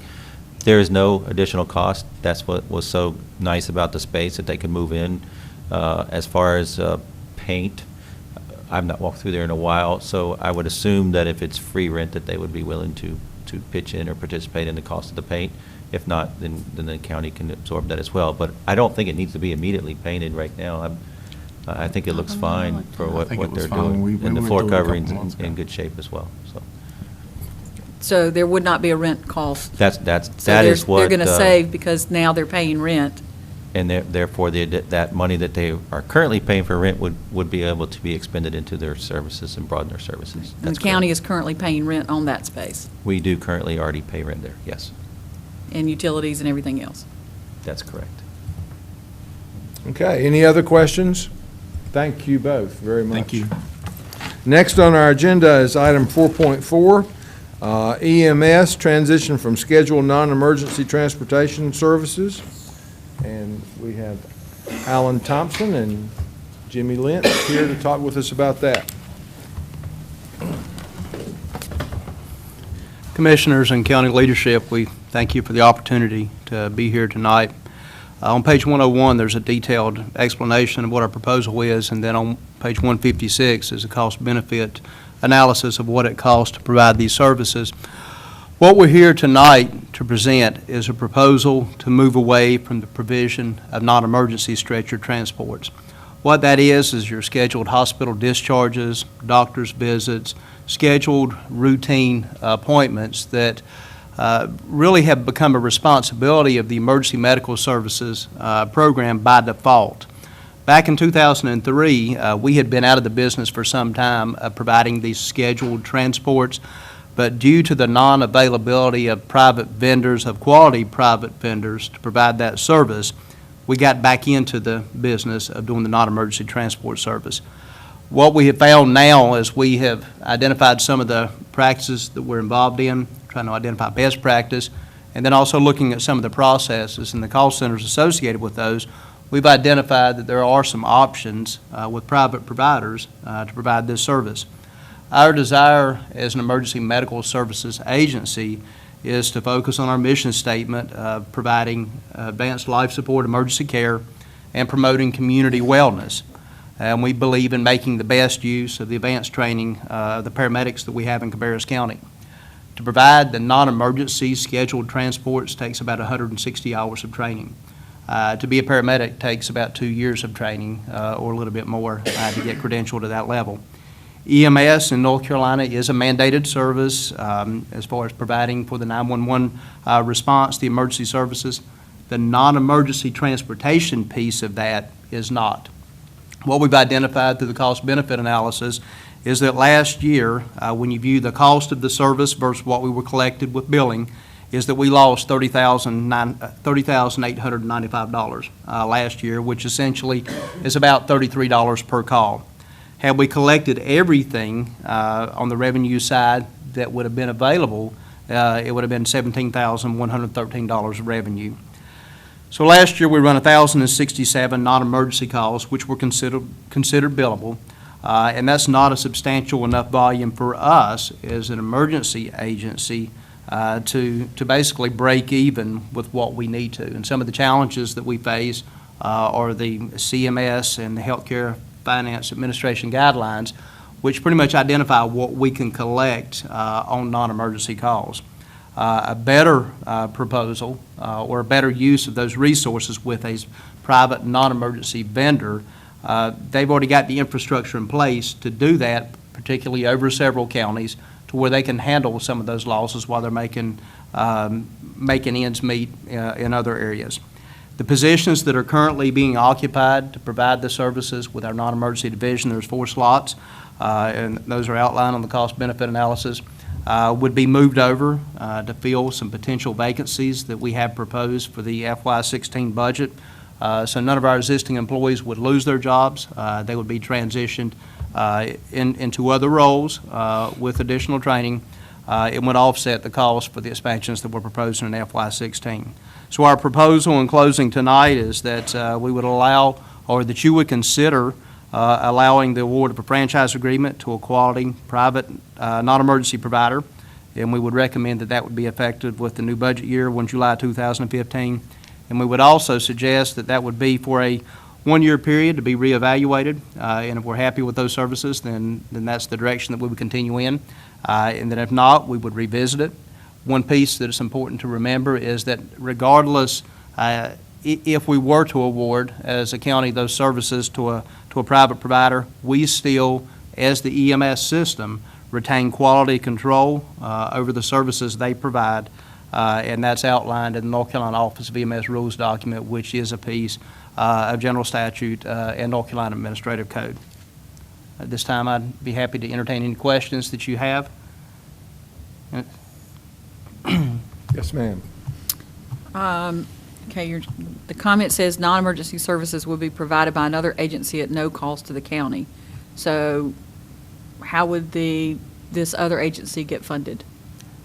By their billing, direct patient billing. And the thing is, based on the ordinance that we have in the county, the commissioners have the ability to establish that the rates cannot be more than what the county would currently charge for those services, but it is through direct patient billing.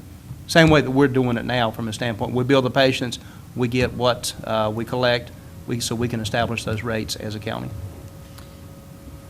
Is your collection rate currently on the bills that you send out? Do you collect all the bills, or is there a percentage that you collect? I mean, if you send out bills, are you getting 100% collection, or are you getting 90% collection, or? That's a challenging question. I can tell you, generally, our collection rate is about 62%, if you view it overall on what we should be able to collect. There are contractual write-offs that are noted when you're dealing with healthcare billing. So, for example, in our cost-benefit ratio, there were 453,000 billed in FY 2014. Our contractual amount that we would be eligible for would have been 283,000, and what we were able to collect was 235,000. But our overall collection rate is about 61%. The challenge with EMS, Emergency Medical Services, is that, one, we're not in the business to make money. We're in the business to try to break even. We collect, in FY14, we collected about 71% of our budget. So of a $6.5 million budget, we collected almost $2 million to offset, or collected, what the county paid was about $2 million of our budget, and we collected the rest of it. So we collected close to $4 million to offset that. So you also have here, currently 4 providers would be considered as potential options to provide non-emergency services. So of those 4 unidentified providers, are any of them located in Cabarrus County? None of them are located in Cabarrus County. By North Carolina Administrative Code with the EMS rule, I'll just refer to it as that. For an agency to be located in Cabarrus County, they have to have a franchise awarded by the Cabarrus County Commissioners if there is a franchise ordinance in place. And we do in Cabarrus County have a franchise ordinance in place. So they would be required to submit a franchise proposal, and if they were approved, then they would have the opportunity to come and operate either a base of operation out of this county, or they could be based in another county and provide the services in the county, which we would have the ability to establish response time parameters, expectations for them as well. So I would presume then that if we go forward with this, that you're going to contact these 4 providers, and they're going to ask for some information, like you have here, the unit call volume. They're going to ask you what your collection rate is, and then would they bid to do the service? I mean, how will you determine which of those 4? Double-sided question. How will you determine which of those 4 is the one that would be selected?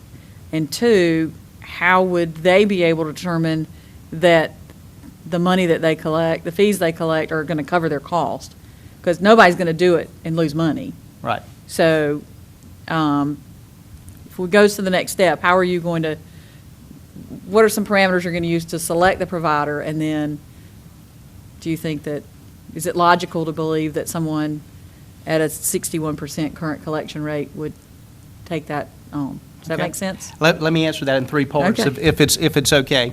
Well, first thing is I have never been through the franchise process. I understand through the reading of the ordinance that they will submit their franchise request to the Cabarrus County Commissioners, at which point in time you would review that and that you would make a decision. And there is a very clear process in our county ordinance on how to deal with that, and I've reviewed that. The second piece of that is my hope is that the decision would be made based on quality and recommendation of the organization, with an emphasis on those who specialize in this particular service. And so I think quality would be the most important piece, especially since there's not a cost to us. The third piece is with non-emergency providers. If you're doing that business as a standalone practice, what we're trying to do and have been trying to do, and again, by default, we got back into it in 2003, What we've tried to do is continue to run the 911 service and then run a non-emergency program under the same model that we established in 2003. We have not added an ambulance to the non-emergency division. A secretary or a supervisor, in addition to their other duties, has basically been doing the scheduling duties, trying to negotiate the payments, and then two forms that give us a lot of trouble called physician certification statements and medical necessity forms. We've been trying to work those out ourselves. A non-emergency provider has specialists that deal with that. They've got the infrastructure built that just deal with the non-emergency calls. So, for example, if there's an agency that is already providing that service, they already know the ropes about how to get that physician certification statement, medical necessity form to the level that it needs to be, to their collections are going to be higher. They're also able to do it with trucks that are not stocked at the same level that we require in our system, or necessarily the same type of trucks. So their overhead cost is substantially less. There are businesses out there that make their whole careers on just providing non-emergency services. And so that was my next question, was what type of vehicles would they use? So they wouldn't necessarily be ambulances, because if you're talking about somebody that's being discharged from the hospital and they're not, they don't have to be on a stretcher to get home. They could have other vehicles besides an ambulance that would be transported. Is that what you're saying? Yes and no.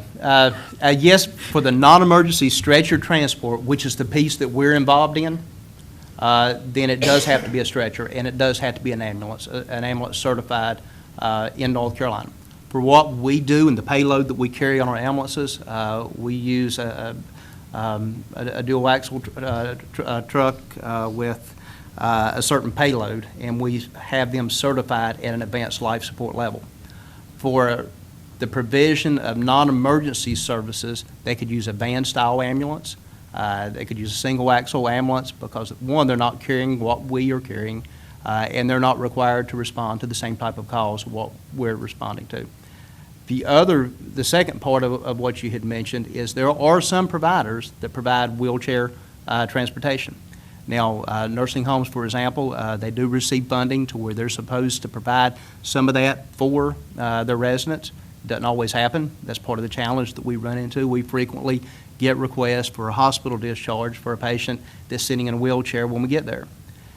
We have the opportunity at that time to say, no, we're not going to take that call because we're not going to get paid for it, or we have the opportunity to do that transport, or hopefully there's another provider that can do that. Some of the vendors do have the ability to do those wheelchair transports. We don't have a safe way to transport wheelchairs, and so therefore we don't provide that service.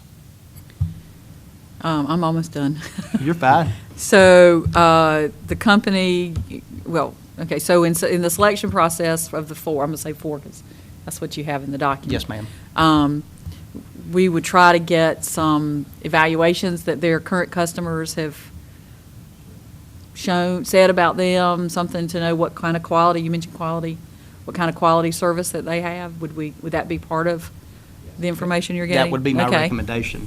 That would be my recommendation, as well as feedback from the North Carolina Office of EMS, because all ambulance providers have to be credentialed to provide service in North Carolina, and I think that they would provide some valuable input as well. And we would provide some sort of feedback during that first year to find out from our citizens how that service went, and so that we can get our own feedback, I would presume also.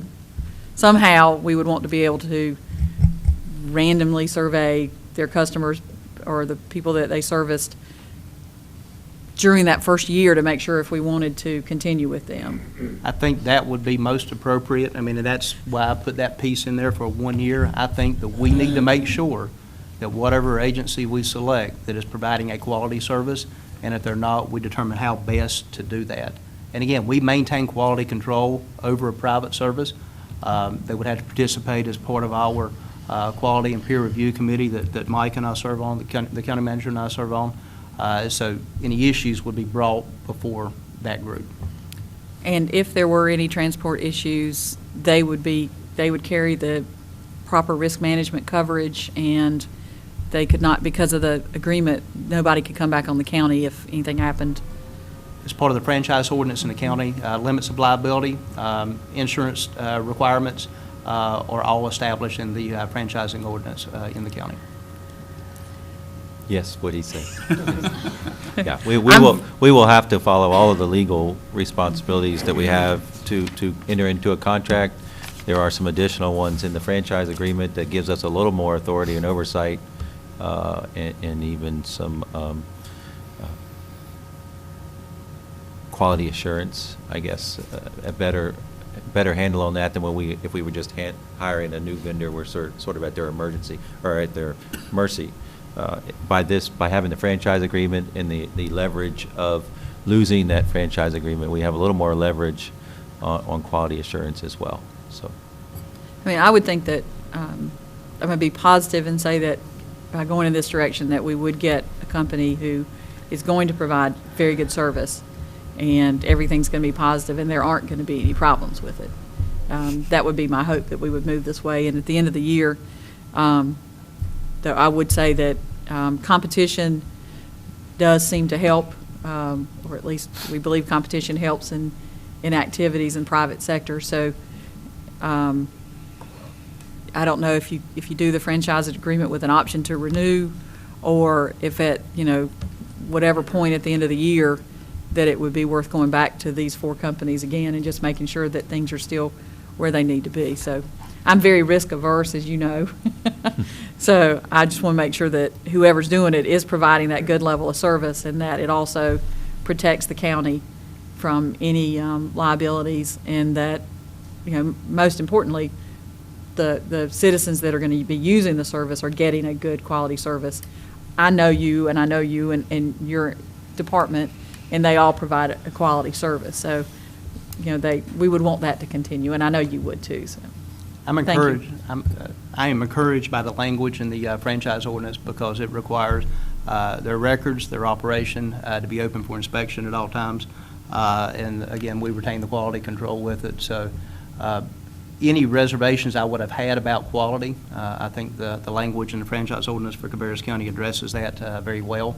And so I feel comfortable making this recommendation. Yeah, I can assure you that these 2 gentlemen right here will make sure that they are providing a quality service, and whoever our new risk management person will be involved in this as well. One of the things that I'm not sure Alan mentioned was that we currently don't run our non-emergency ambulance 24 hours a day.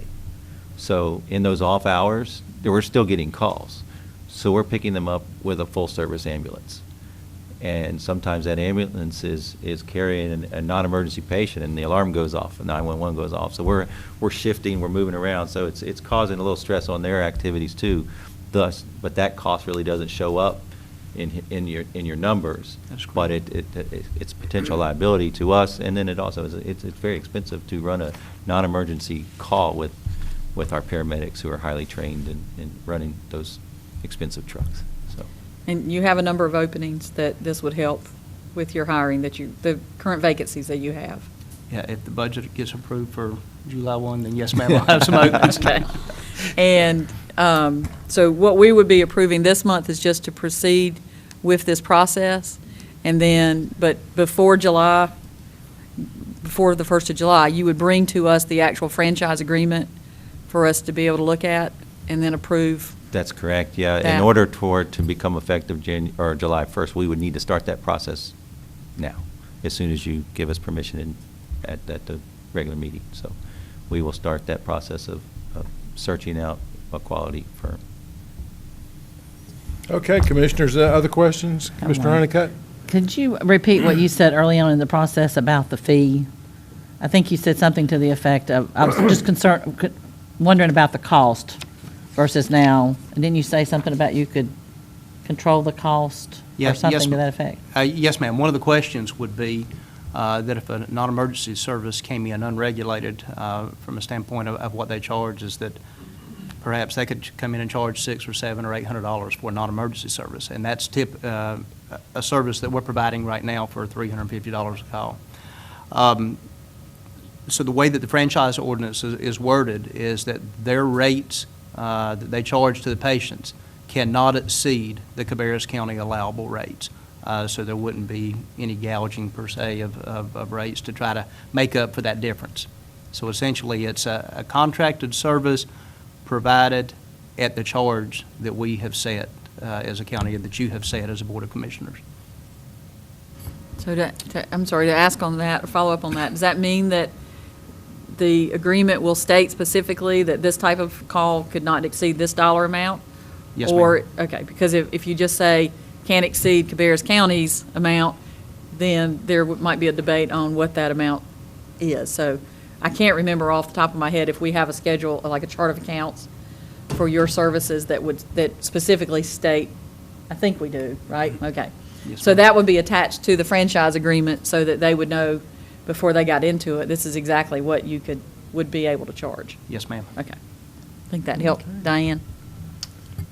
Commissioner Shue. Thank you, Mr. Chairman. Alan, because we're taking 1,000+ calls off annual, we're not going to lose any employees, or how is that going to affect your staff? The positions that we currently have providing this service, if the budget gets approved for FY16, we have proposed to move away from 24-hour shifts with a portion of our staff, which is requiring the addition of substantial employees. This would help to offset some of that. The other thing that this does is when we look at our plan 3 years out from now, or excuse me, 2 years out from now, we would have proposed the addition of another 12-hour truck to offset the growing call volume. Basically, what this does is pushes that out another year, so it's going to save the addition of that truck, adding an EMS 12 per se on top of what we already have, because of a concept known as unit hour utilization. When the busyness of our schedule rises to a certain level that impacts response times and employee performance, then we propose adding additional units. By taking those 1,000 or so calls away, we're able to push that out for another year, so we're able to offset or delay that cost that we would have absorbed for at least a year or two. Okay, any other questions? Thank you very much. Thank you, Commissioners, leadership. Okay, next on our agenda is item 4.5, Human Resources Employee Benefits Renewal for fiscal year 2015-16. And we have Londi and Joanna to talk with us about that. Good evening, Commissioners.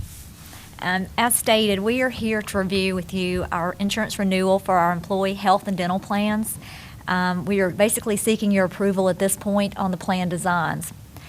The reason for this is that we would like to review it before we begin our open enrollment process, which will start in late April. Even though you won't approve the budgeted funds for the plan until your budget vote in June, we would like to simplify the enrollment process for our employees. Unfortunately, last year we had to hold 3 open enrollment processes for employees. One was tied to the Affordable Care Act, but one was specifically tied to changes that came out of the budget vote. So we're hoping to put the plan before you at this point, so you at least we can get direction from you to make sure we're heading in the right direction with the plan design, or if we need to make changes, we can do that before we put it out and have the employee enrollment, employees make their decisions, and then we have to change that.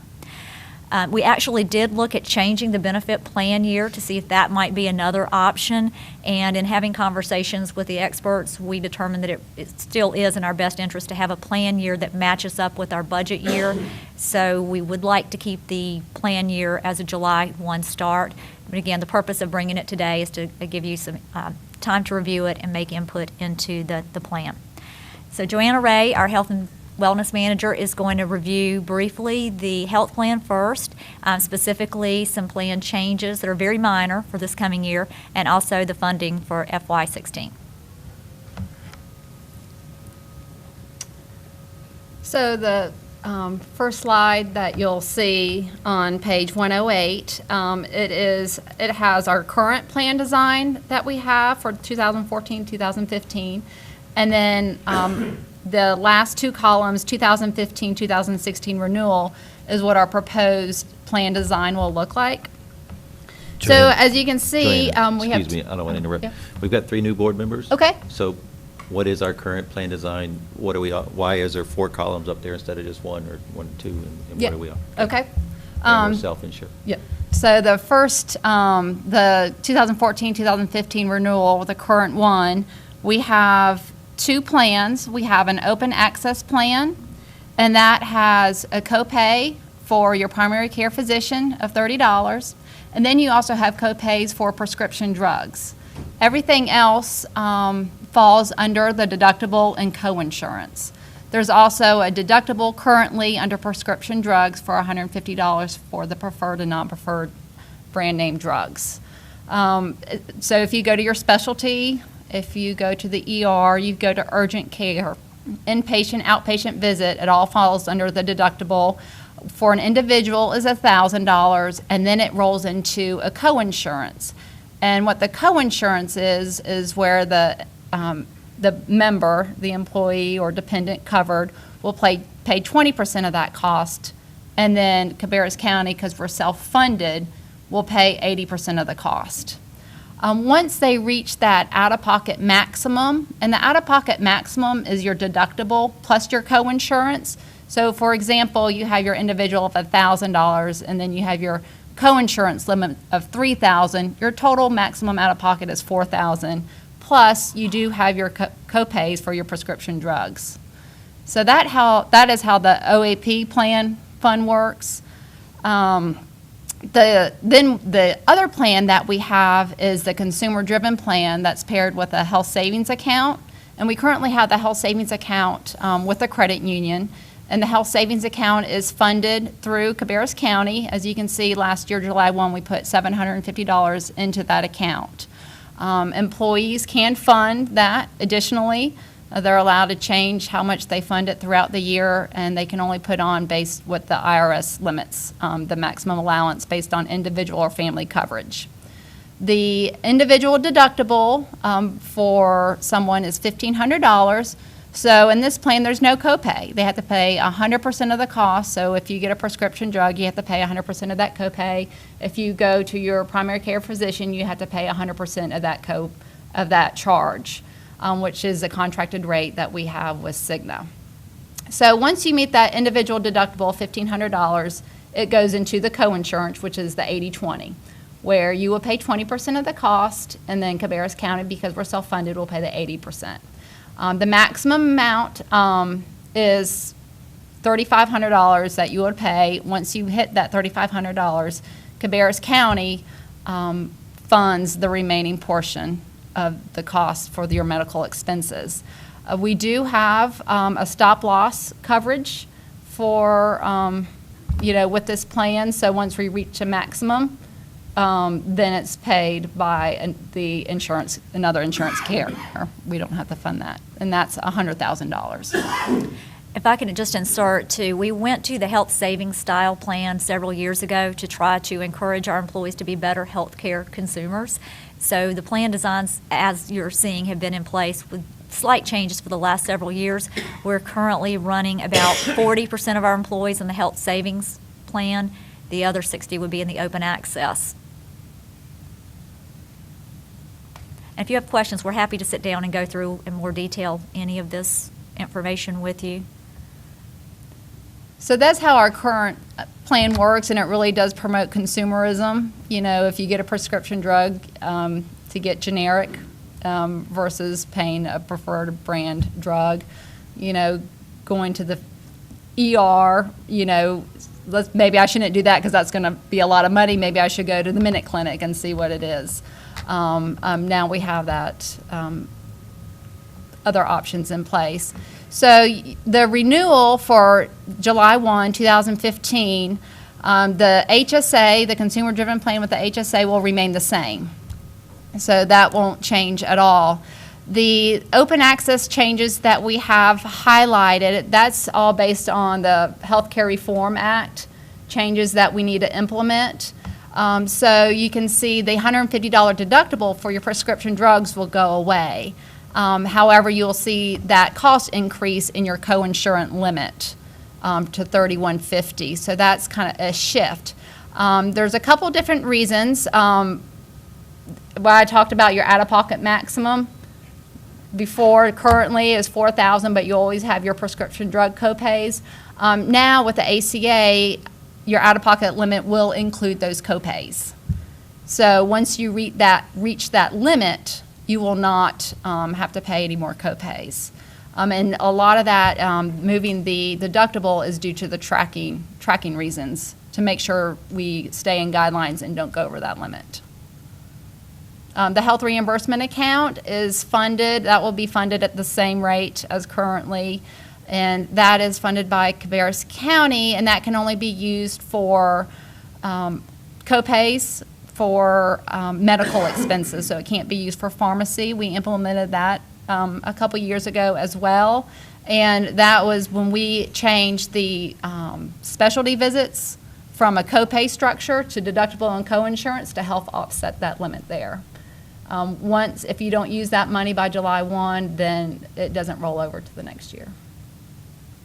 Does anybody have any questions about the changes that we have or about the plan design and how that works? No. Okay. Let me put one thing in there. Last year when we went through this process, the maximum amount of insurance fees we were allowed to have per employee was $6,800. So we did a reduction of $1.3 million in contributions towards the health insurance fund. But in order to implement this plan, we only had to come back with $1 million of that. So $300,000 we were able to avoid with some of the changes that were made here. So we're not implementing the full reduction from last year's budget. So I did want to point that out.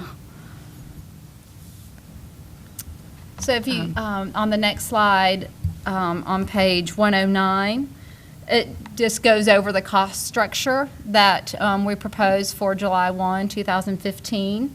The total cost per employee retiree that the Cabarrus County will fund is $641 per month.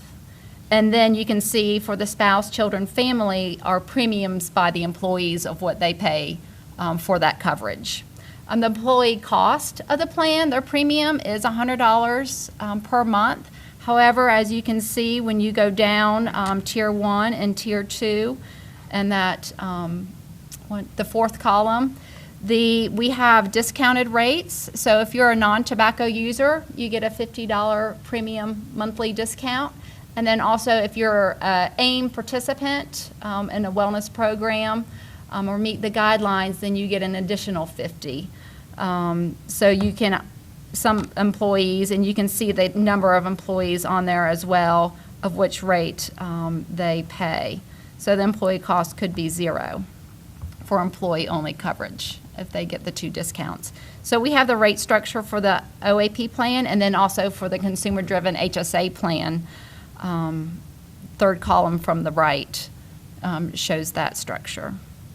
We've also made sure we've included the part-time employees that we have, and then also the retirees down below, and then also some retirees based on when they were hired and how long they've been here may have to pay 50% of the cost of the health insurance plan.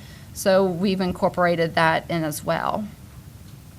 Some of the costs that we have increase is the research fee from the ACA that we have to pay. Also, the reinsurance transitional fee is about $57,000. The copay structure that we changed that I explained in the previous slide, that will cause an increase to the plan as well of about $20,000.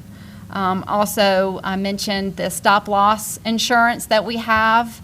That the administrative part of it, that's the only part that has increased, was the stop loss insurance that we've had. Okay, I'm going to ask a couple questions because the next slide goes into the dental. Yes. And I have some questions about that too, but once you cover that. So you talked about that if employees in the HSA that they might go to the Minute Clinic instead of going to the emergency room. So do you provide, is there a way that the employees are educated to know what those options are and how to, because it's very difficult, as you know, to find out what something's going to actually cost, because if you have to have something done, for example, I had arthroscopic knee surgery recently, no one can tell you the total amount, and there's everybody and their brother, it seems like, that wants to get, that has an option to send you a bill does. And it can be very confusing, no matter how much you try to research it, to actually get a real estimate before you do something to find out how much it's going to cost. And I know that's a little different than going to the minute clinic if you have a cold or something. So what kind of, I think that's part of your job description, probably. Yes, What do you do? yeah, as far as going to a minute clinic versus the ER, it's more simplified as far as the cost involved. We educate employees. We've had mandatory educations as far as the cost of health insurance because we are self-funded. So we need to make sure employees have realized that Cabarrus County does pay 100% of your costs. So, and this was too before when we had the copays, and a lot of employees did not realize how much things cost. We initiated this program so they would know if you go to your primary care physician to have lab work, that's how much more that would cost versus going to LabCorp. At the time, we had an employee health center, how much you would save going to that facility as well. As far as more of an inpatient, outpatient MRIs, we do have information up on the intranet, and we do have a lot more employees because it's coming out of their pocket calling and want to know exactly what the cost will be. So you kind of know the different places you can go that is less cost, but as far as if you go, My Cigna has a great website where you can go in and look up, see what procedure you would have. You know, different facilities cost different things. It's all based on the zip code of where you are. They're just able to give the usual and customary rate. They can't give the exact amount, and that's based on their contracts that they have with the providers. So you can get an idea of how much it costs, but again, as you said, you don't know exactly how much it's going to be until you receive the bills in the mail. On the rates that you have, which is on that page, you show the Tier 1 and the Tier 2. So if it's the employee, it's easy to say, you know, do they fill out some form that says they don't use tobacco products, or that is it online or something that they do to give you a response? Mm-hmm. It's during open enrollment, so it's an affidavit that they complete online, so it is self-reported. And do you also add, if they have a spouse or children or a family plan, do you ask if every member that's included also? We do not ask about spouses, or we do not ask about family members for dependents either. For tobacco, is that tobacco? We do have spouses. They must complete the AIM program, the health risk assessment online. So we are trying to get the dependents more involved because obviously they are a big part of the plan and the cost. So we have started. This is the second year we've asked the spouses to implement that program. And the reason I'm asking about spouse, children, and family is that with the Affordable Care Act, a child of 25, 11 months, or up until the month of the last day of the month of which they turn 26, they can be on the plan. And there's quite a difference in a 10-year-old, I would hope, and the possibility of a 22-year-old as far as Tier 1 and Tier 2 go. So I'm not certain that can be implemented, but I think that would be something worth checking into, at least finding out if that's the case, because I don't believe there's anybody that would debate that tobacco usage is a benefit, a health benefit. And I don't know what you legally can and can't do. I'm just kind of curious on that. And if we asked, since we're self-funded, I mean, there could be something. It might be absolutely nothing, but I'm just curious about that. And then I don't know if you want to talk about it now or if it would be something more as a budget thing, impact. But you mentioned, of course, we had the wellness clinic, which I think was extremely beneficial to us as being self-insured and to employees. I know that if I have a cold, I could go up there as a commissioner and see the nurse practitioner, and I could get a prescription without having to and it was very quick and very convenient. So it was a very good service that we provided. So I don't know if now would be the right time to talk about plans or are those plans still in the works? We or are what in you want to say? the process at this point of collecting information, and we would hope to come back before you at a later point once we're further along in that selection process. But the interim clinic we've put in place has definitely made an impact, and we know that their employees are very appreciative of that, and they are using it to keep their expenses lower on their employee pocketbook side, but they're also getting care they need and not letting things elevate to a worse situation. So we agree that it's a big part of the overall plan, but we can come back to you with more information once that process has worked out a little bit. We can let you know that we're in the bid process and they are due next week.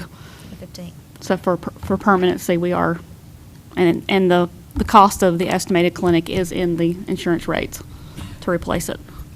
And to add to that, we try to make our employees better consumers. On one side, we try to educate them so they are better consumers to reduce costs that way. We offer physical fitness programs, exercise classes in the mornings, at lunch, and in the evenings for our employees. So a healthy employee is a productive employee, and they're not out on sick.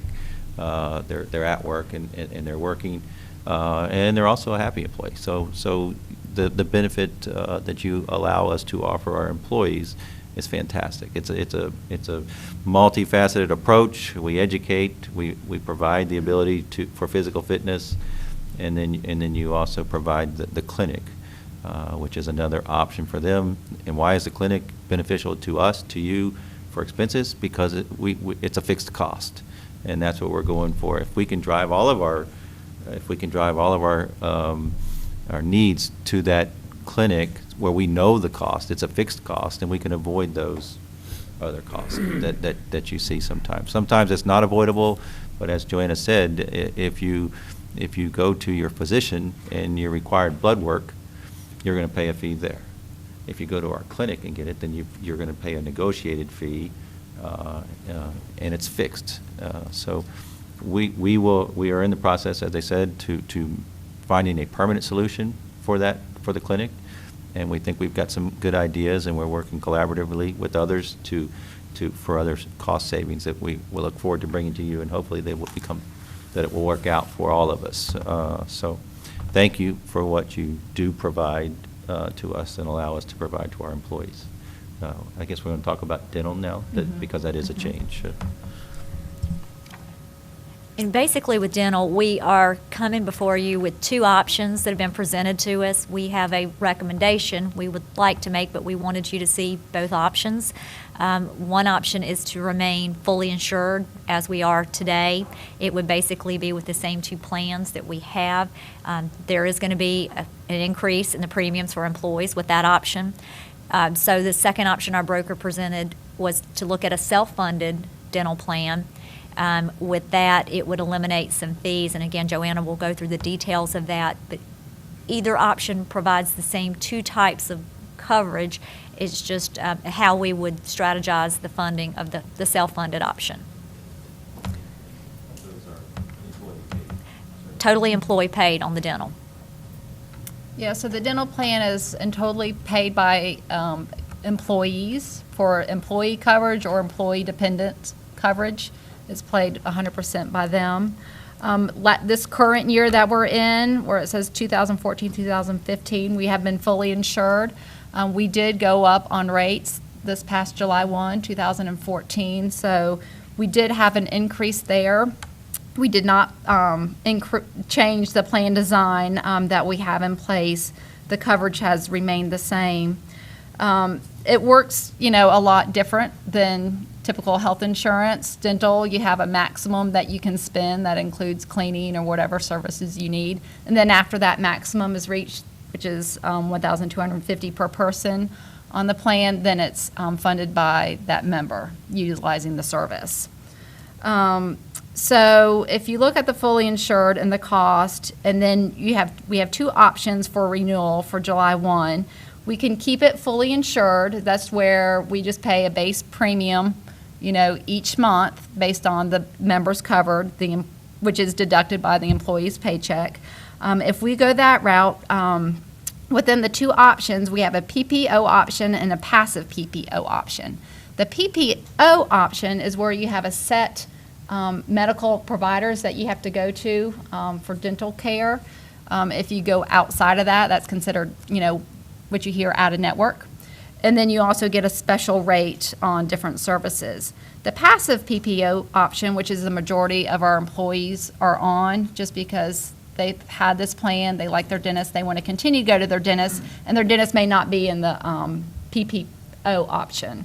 That rate has increased. So we would see, or we would not see, but the employees would see who are on the plan, a 6.5% increase on that option if we stayed fully insured. If we move to self-funded plan, in the last two columns, the PPO option would remain the same, and then the passive PPO option would remain the same as well. So the plan design and the cost structure would stay the same. And on the next slide, I kind of go onto why we could keep it at the same rate for employees if we move to self-funded. So the fully insured, both plan designs remain the same. The cost increased 6.5% on that one plan. If we move to the self-funded plan, the plan designs will remain the same and also the cost. We would save a 3% tax charge that is based on the Affordable Care Act for fully funded dental plans. We would not have to pay that if we went self-funded. And then also we would save a 2% state premium tax rate as well if we went self-funded. The only part that we would need is Cabarrus County would have to upfront the first month claims, and we have the reserve fund and the health insurance that we would be able to use and then fund that back as the deductions come out of the employee's pay. So the budget would be similar to the health plan with revenue and expenditures that we have. So on that grid below, you can see that this current plan year, the paid claim, estimated to be around $334,000. The premium collected on the very last column for 2015 is almost $15,000. So if we went self-funded, we would not just have that premium. We would have to pay 100% of the claims. So we would just pay the claims if we're self-funded, which you could see the $361,000 amount. And then we would have to pay the administrative fee with Emeritus to, kind of pay the claims out. So you can see the cost would be around $401,000 that would be paid. So it would be funded by the employees from their deductions that they have. It's just kind of changing how it's paid and just using some of the reserve fund that we have for the health insurance just to help the employees keep the same rate that we have now. Yeah, so in order to keep the rates down and the employee not realize the increase, we would propose to go self-funded. And we have a reserve in place, you have a reserve in place now for claims that we would upfront that first month, that's $35,000, but the return back on the premiums and the new plan would pay that fund back in 2 years. So it's $35 up front. Again, you already have it in the account, so we would just move that over to there, and then based on just normal payment of monthly fees by the employees, the fund will be paid back incrementally over the next 2 years, and it would break even after that. And we had a conversation with a broker on the phone and asked about all the self-insured plans that he has, and every one of them has been able to pay the money back. Every plan that has gone self-insured, because that was my first question, was what's the likelihood of not getting our money back? And we stretched it 2 years just for comfort level, but we would put within the health insurance fund a separate department for the dental, and you would be able to see exactly how much money is being used of the reserves versus how much the employees are paying. So he convinced me that we would get our money back through conversations that we had with him, that everyone that he's done this with has succeeded in retrieving their money back over at least, I think he was like a year and a half, and we decided to go with 2 years, but everybody has been successful. usually within a year, I believe he said. But the other thing that was kind of convincing to us is that the Affordable Care Act is 3% this year, but that cost is going to continue to increase. This has actually been presented to us in previous years, and we felt the timing wasn't right, but looking at the numbers as they're shaking out now, we felt it would be prudent to at least consider this. And if we go this route, there's not a downside, we don't believe, to the county, and there's a savings to a good number of our employees who've chosen that passive PPO plan. Okay, any other questions? Thank you very So- much. Well, I do. Just to clarify, because I was confused with the term self-funded versus fully insured. So, in essence, this is taking the dental from what, probably what I would have at my employer, which would be fully insured, and we're bringing it under the, in essence, the umbrella of what we're doing for the health insurance of being self-funded by the county. So it's not, I was confused who the self was. So the self-funding is the county versus the employee. Right. In essence. Well, it's really the employee. employee's self-funded account. Right, I understand. The employee Because they're pays paying the, the bill. yeah, it's an option. Not every employee carries dental. It is an option that they can add on dental if they wish. It's kind of like an employee-pulled self-insured dental plan. With a cap, so there With a cap, wouldn't be right. excessive claims. And the Okay. fully insured, like emeritus, would, have to pay the claims, any claims that came through. And I don't know if anybody else had a question about the dental. I was going to ask, do we offer vision insurance? We do. It's actually partially under the medical plan, but we also offer a supplemental plan. So the annual exam piece is with our medical, but employees can also opt in to like a hardware plan for glasses and contacts. That's another choice they can make with their open enrollment. And are there any changes in that? I presume there are not any changes because you didn't have this on there. Okay. Changes there. Okay, thank you very much. Next item on our agenda, 4.6, Infrastructure and Asset Management, District Attorney and Probation Office alterations. And Michael Miller and Kyle Billifer will talk to us about that, along with our DA.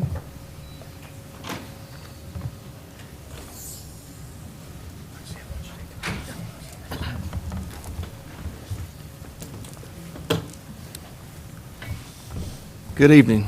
I'd like to introduce to you again our District Attorney, Roxanne Benny-Coben, Good to see you. and Danny Payne with the Community Corrections Office. And the concept of expanding the District Attorney's Office and creating 11 new offices in the probation section of the courthouse and courthouse annex was originally presented to the board at the January work session. At that time, the board authorized Infrastructure and Asset Management to proceed with the design process of this space and to receive bids for the work. Drawings have been completed by Griffin Architecture, and bids were received on March 19th. Ike's Construction submitted a low bid of $163,600. That price includes $3,600 in bid alternates and a contingency of $20,000. However, the following items are not included in the bid from Ike's Construction, but would be necessary to complete the job. $41,278.35 for the cubicles in the new office space, and $9,605.13 for access controls.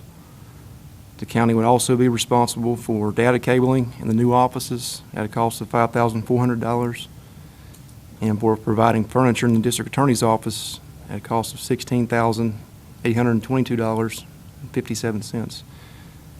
That all totals up to a cost of $236,706.05 for a total cost for the project.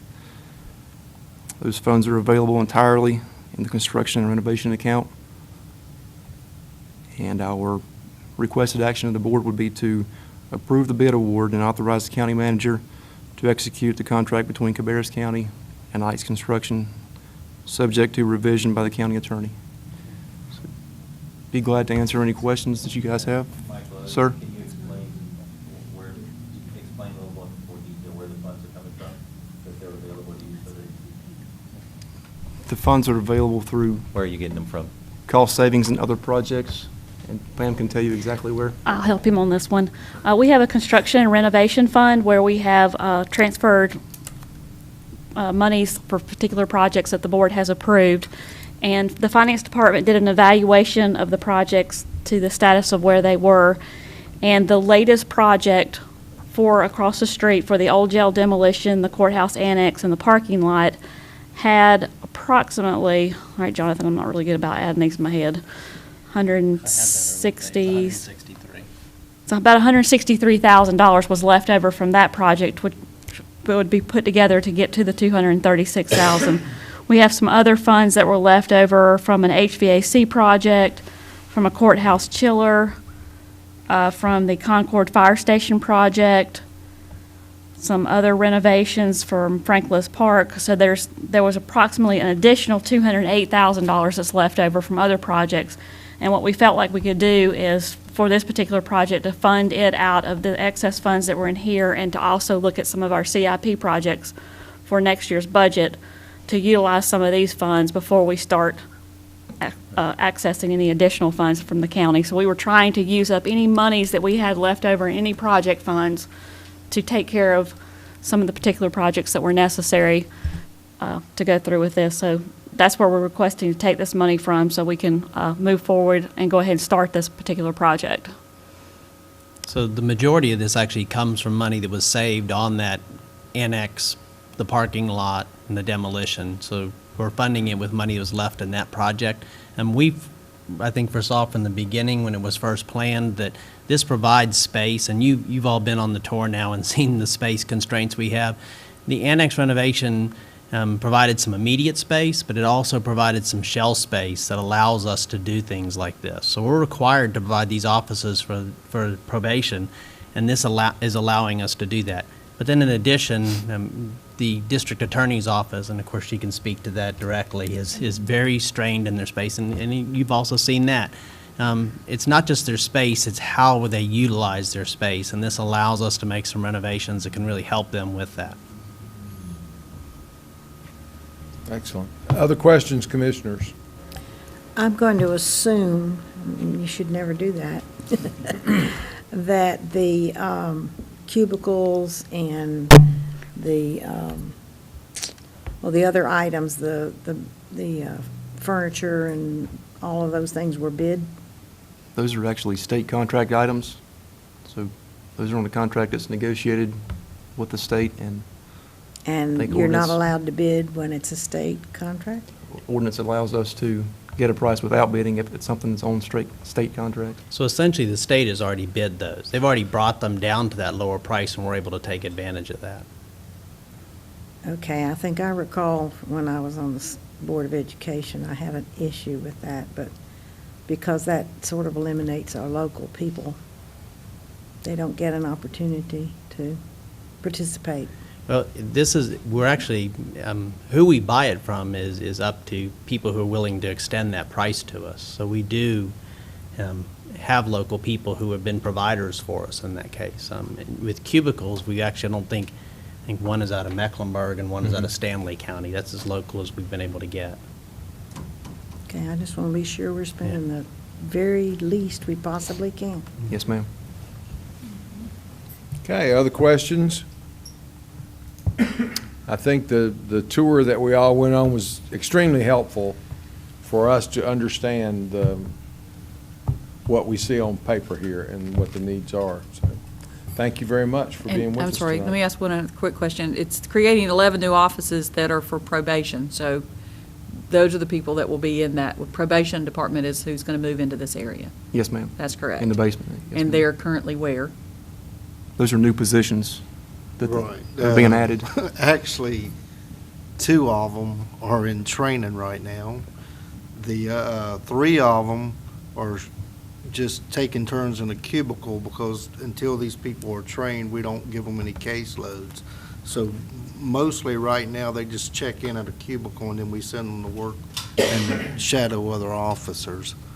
So we'll have 2 coming back from training the 1st of May, and I'm not real sure right now where we're going to put them until this is done. But And then there's one that we just had a guy transfer out, and so we got to put one of the new people in that guy's office yesterday, actually.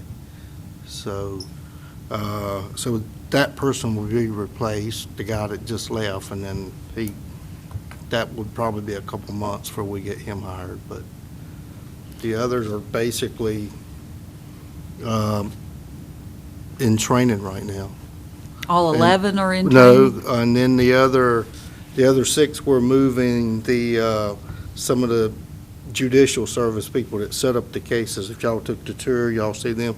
They're moving, and they'll have I think 5 of the offices, and they're moving the supervisors back in that area. They're doing that, and that will free up offices too. Okay, so what is the net gain of employees? Does that make sense? Of the ones that you currently have, any of you can answer that, of the ones you currently have employees, Right. and you've talked about some being in training, so how many additional employees, of 11 spaces, are there additional employees that are coming to work? No, not just the 11, but it'll cover the 11 spots. Or all 11 are currently hired? We're separate. Does that make, We're separate departments. I'm getting 0 people. They're getting brand-new probation officers, whether they're in training or they're, how many? 6? How many brand new? Six. That's what I was Six trying to brand get at. new, So- and then we've had some that transferred in, and that made up the others. And the 6 brand new. Sometimes, let me preface, sometimes we ask questions because we think we know the answer. And there are a lot of people that watch this on TV who don't have an opportunity to ask questions, and so they might be thinking something, so that's kind of why we ask questions. So, okay, bear with me just a little bit. So of the 6 new people, who pays for their salaries? The state. Okay. The And I knew that, but I just want to make sure. So the state's decided that based on caseload or whatever, that we need more employees in Cabarrus County. That's correct. Part of that justice reinvestment, part of that was all the parolees now will be supervised, and that's been a big influx of our case increases. And as Roxanne can tell you, 9096 judgments is a judgment where they're placed on and given a chance. It's usually a drug charge, or I think it's all drug charges, and they can wipe that clean, first-time offenders, and that's something they enacted in the last couple of years. And we've really increased in Cabarrus County where the judges have taken advantage of that, or the defense attorneys are asking for it, and that's really increased our caseload. But that and the parolees, we're getting alerts every day where we're getting a new parolee out that's being supervised, whereas at one point, I think maybe 60 to 65% of the parolees were supervised, and now it's all of them will get some sort of supervision. And our responsibility as a county, Mr. Manager, is that we provide the facilities and the state provides the people, correct?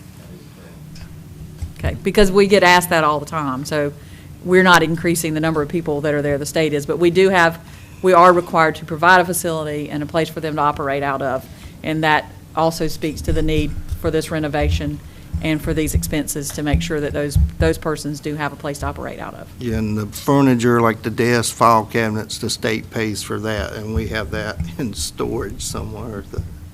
And when this is built, we'll be able to move that in also. One thing to note is that, as Mr. Marshall stated, that when this area was constructed, the current project, when it was completed, we did shell in some space over there. We didn't finish it, with hopes that we could use that for future expansion, and we didn't think future expansion was going to be 3 or 4 months later. So please note that we're going into our expandable area, so that time when you as a board need to make that decision to move forward with a courthouse is getting shorter than what we had hoped. So we will be bringing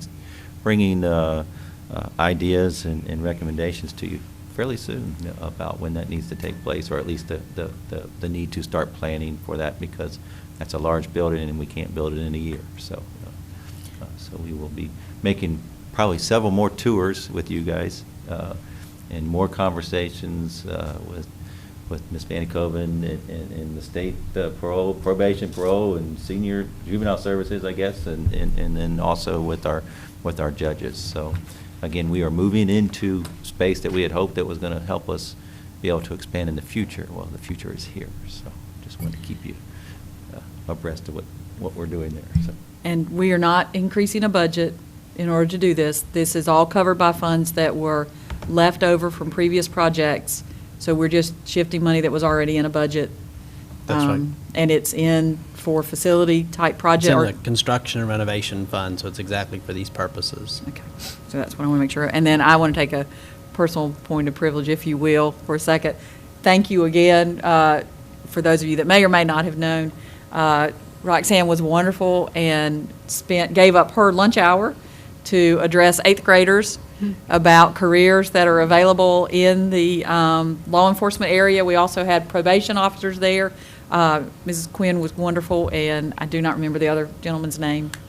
But anyway, they were great. The 8th graders enjoyed it, and I wanted to thank you in this forum for taking your time to come and talk to 8th graders and explain to them. She gave a phenomenal personal story that I think was very well received, and hope to do that again next year, because I think that it was a big impact on those students to learn a lot of the different options. The Sheriff's Department also provided a number of deputies to help and tour the facility, and it was a great morning for them. So thank you again for your help, and thank you in probation, because we had a couple folks there too. So Yeah, Ms. thank you. Quinn told me about it, so it went very well.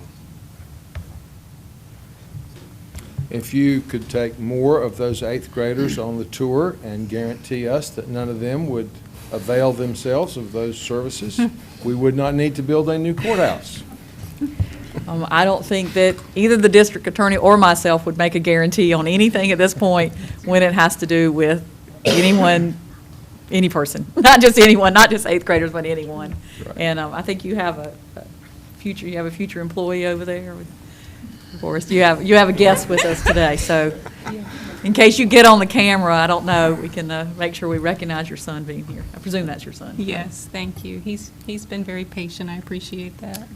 Thank you very much. Thank you. And we will move on to our next item, 4.7, Library, request to approve changes to library circulation policy, and Emery Ortiz is with us to present that tonight. Good evening.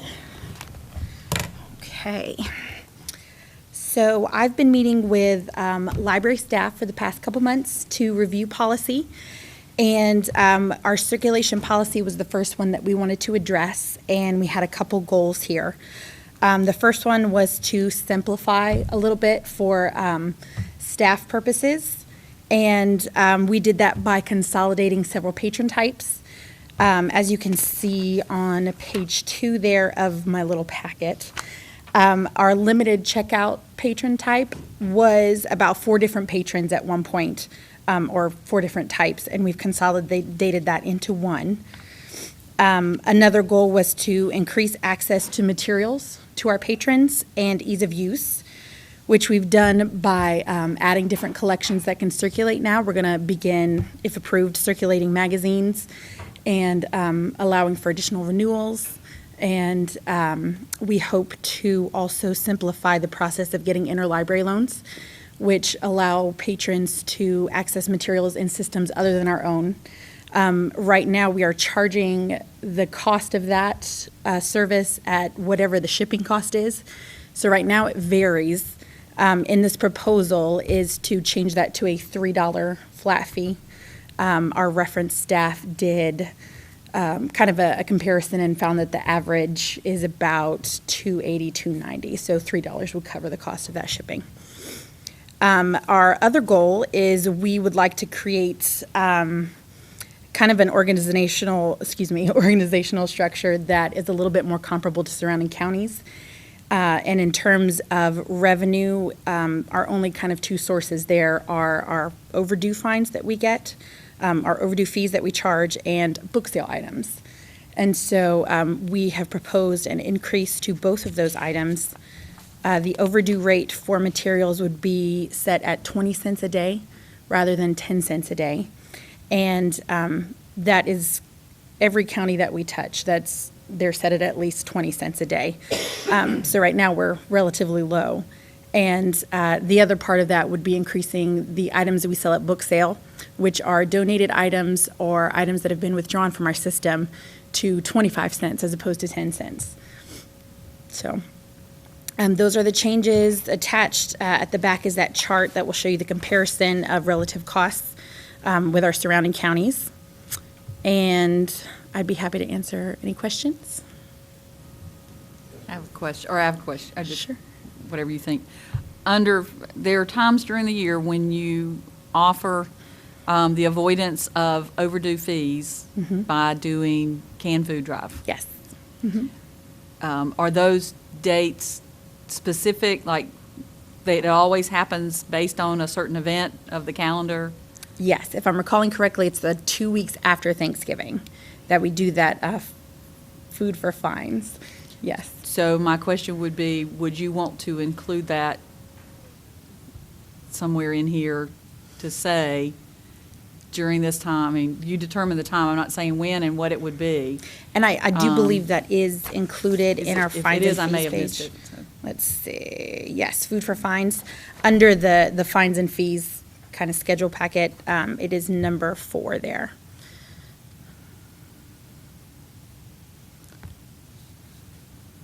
So it does I'm sorry, not, yeah, the 2 weeks following Thanksgiving each year, yes. Okay. Jonathan said it was 129, and I'm sorry, I was looking at, I got hung up on, yeah, I got hung up on page 123 where it says fines and fees, where you mentioned the 20 cents per day. Yes. And I didn't know if you wanted to put it there. Oh, But mention where it is in here. fine. But that's what I looked at, was that section says fines and fees, and maximum fines, and verbal reminders, and overdue notices, and I didn't know if that would also be a good place to put it, but that's your choice. Yeah, we used to come to the board every fall and ask to do this, and it was incorporated into this policy so that we would not have to continue to come in to the board every fall. So they incorporated it into the policy underneath that section. And your trustees have, since we didn't have a quorum, how do we do? We did a They did a. polled Yes, we polled them. electronic consent to bring it before the commissioners, and then hopefully we'll have a quorum at their meeting in May, and they can officially approve. Did that answer your question? It does. I guess where it says 20 cents per day. Yes. It would, depends on how this document is disseminated, because then you do have the section fines and fees. I was looking at the 20 cents. Anyway. You mean So to I don't include it know in that if you, part? or just put a reference that in this section concerning food for fines. Okay, I I'm just see. trying to figure out if you're posting something that says it's a 20 cents per day, but there's no reference that might be an option later in the year. Just trying to make sure. Somebody might stop like I did on that page and not get further to Right. realize that that's a great opportunity for people to bring food in. So I just think that's something we would want to highlight. Yes. So, And I mean, there's- staff is really good about telling patrons about that. We're also proposing a max cap at $5, which means if you accrued up to $5 in fines, then your account would be cut off.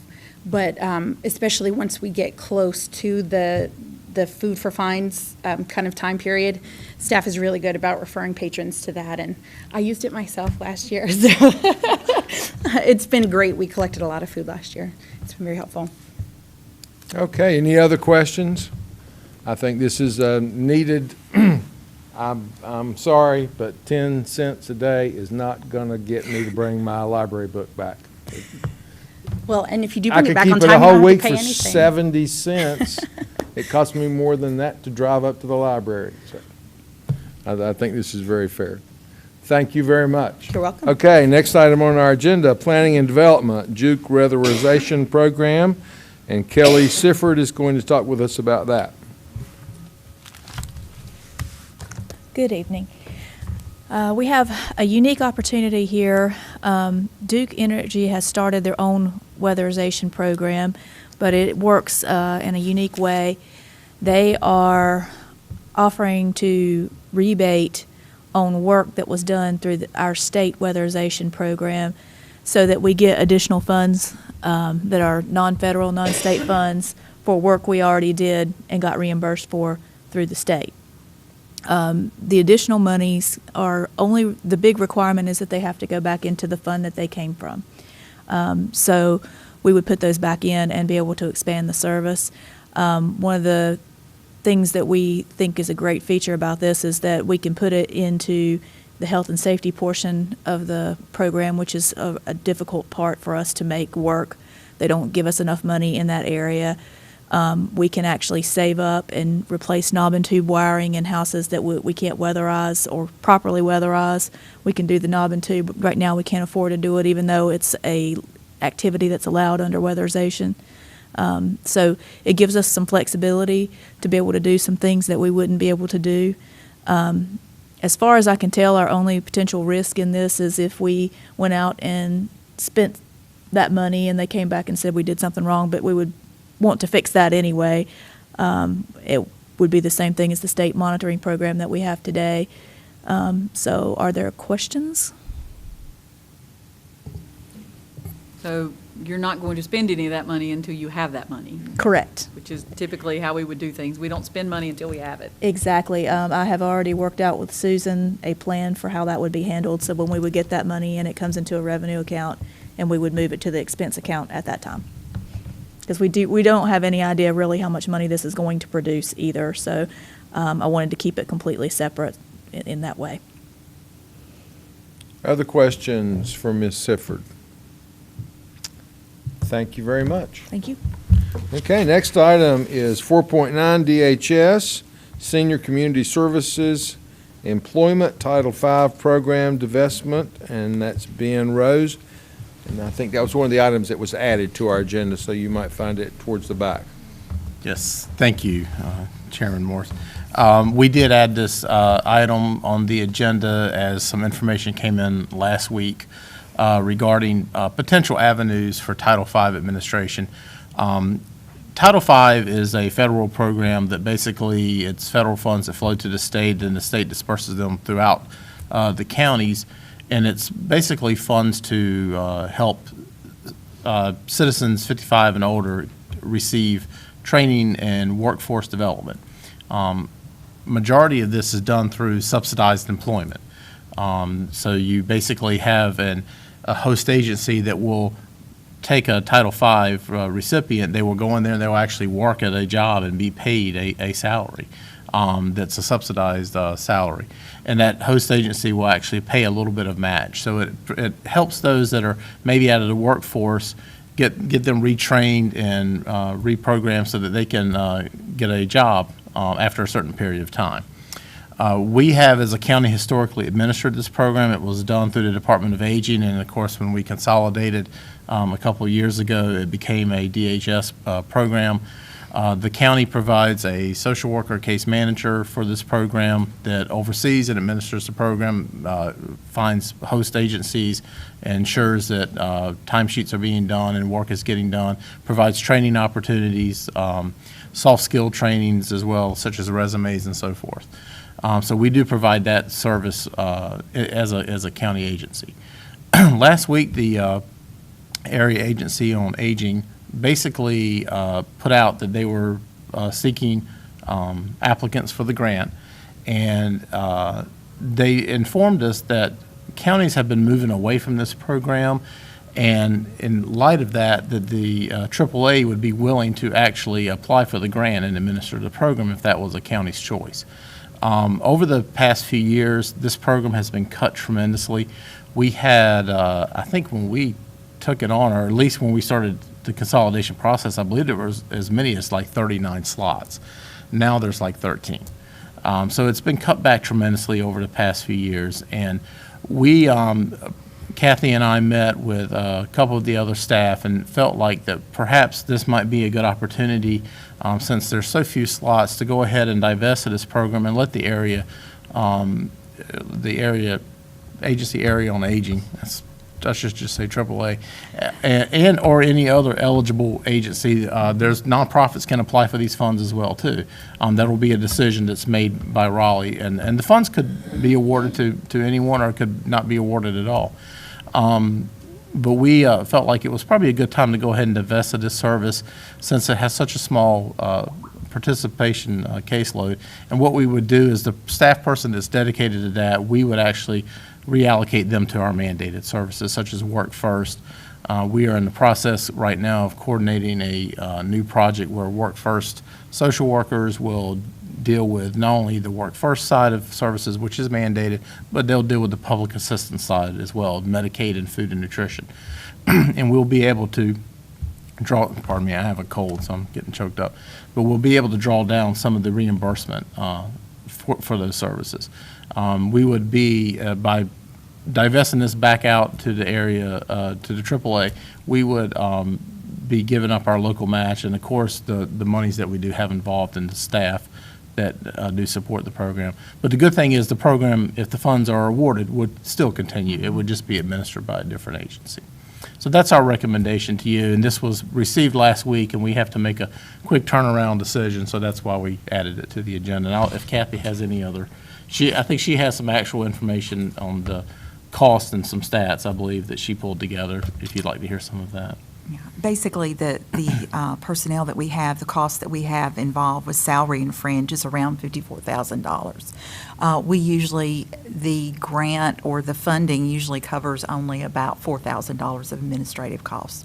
So basically, that is basically all of our costs, county costs, as well as the time involved with payroll for them to do the checks for the Title V participants, as well as HR. So there's a lot of, it's time involved. But as Ben said, the staff would be able to move to our mandated service program being Work First, and we would use her skills to help us to move that program to a different level, identifying more work experience sites, helping with more job readiness training, job search, so that we can move our Work First participants to employment. And she's been very successful in doing that with our Title V individuals as well, so we wish for that to continue.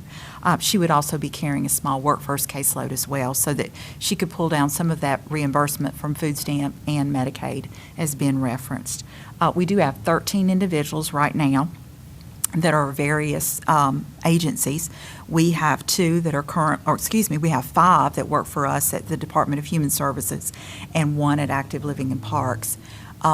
We have been advised from AAA, if they are successful in receiving the grant money, they will work with us to retain those individuals at our facilities so that they would continue to have their placements there.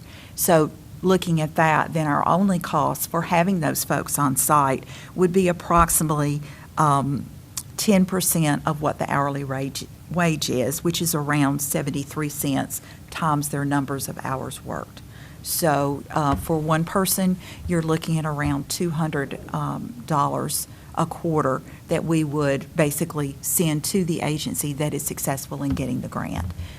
So we would retain those folks at our agency for our Lunch Plus sites, in our DHS, and Active Living Parks could retain theirs as well if, as I said, AAA is successful in getting that grant. And so that would basically be what we would hope. Hopefully AAA will be, but as Ben said, it can be another agency as well. Anyone can apply for the grant money. So what if they're not successful in getting that grant? What would happen? Basically, if it would be another agency that would come in, we would work with them and ask them to help us to retain. I would see where it'd be beneficial for them to go ahead and continue to use the same host agencies that we have now and to have those folks retained where they're at, because if it's not broken, I would think they would want to go ahead. It would be beneficial for them. They wouldn't have to start over with placements. And what did you say about, will you clarify what you said about the number of spots? We have 13 slots that we currently are allowed to fill under the Title V program in Cabarrus County. And would that remain the same if you It got the would, grant? yes. We are still going to remain at 13.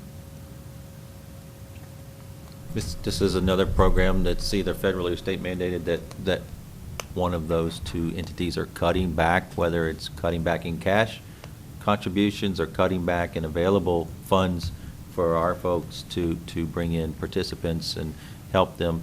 So it's one of those, it's a decision that we were proposing, is to take those currently allocated resources to this program, move them to another where we could retrieve even more reimbursement and enhance one of the programs that we're trying to build up there, while not losing the ability, or the individuals that participate in this Title V program, they will still have the option out there, or they will still have the ability to apply with another agency that's working on their behalf.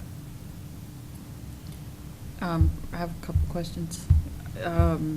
Who determines if the aging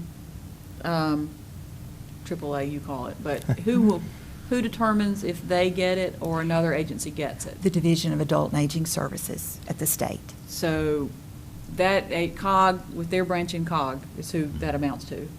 Correct. Aging under, is it, they're No, under no, COG? that's at the state level. North No. Carolina Division of Adult and Aging Services at the state. AAA is Triple part of A. COG. AAA is part of COG. Right, and Right. they will be applying for the grant, and then, of course, what we call DAS, Department of Adult and Aging Services, will make the determination if they get it.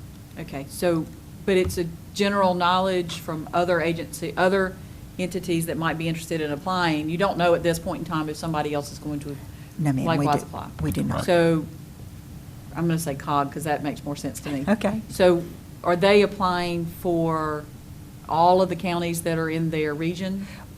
They made a contact with us earlier in the week, well, which is yesterday. Sometimes it gets kind of crazy where I'm at.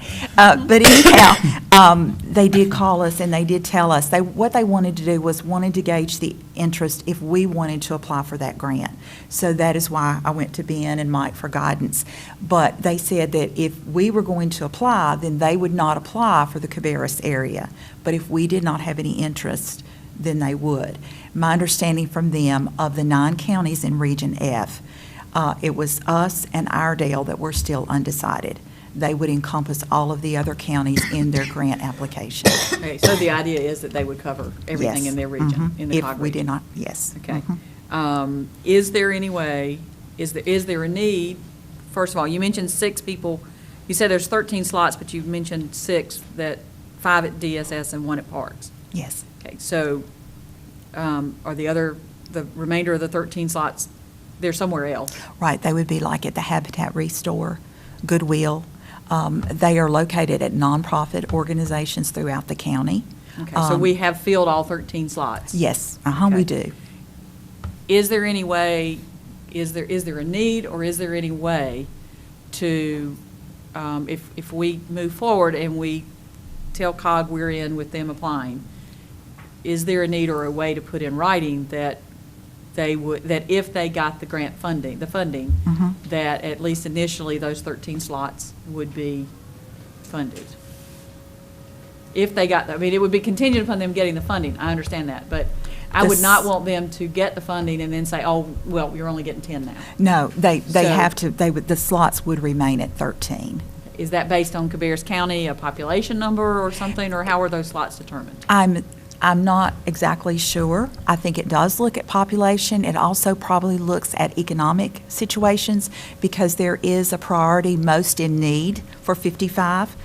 Rowan has 19 slots. So I would think that it's based on economics and also the population as well.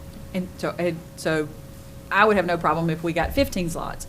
Right. But if we're going to move to another entity to do this, then at least initially, I'm just curious if there's any way, I know I presume that what you're saying is that they've said, yes, you'll have the 13 slots if we get the grant. I'm just asking, is there any way that we could do something to make sure that that's not just a phone call that you had yesterday? Oh, okay. But that as this proceeds, that if they get the funding, they're going to agree that we get at least, at a minimum, those 13 slots. Right. Based on Does the that make sense?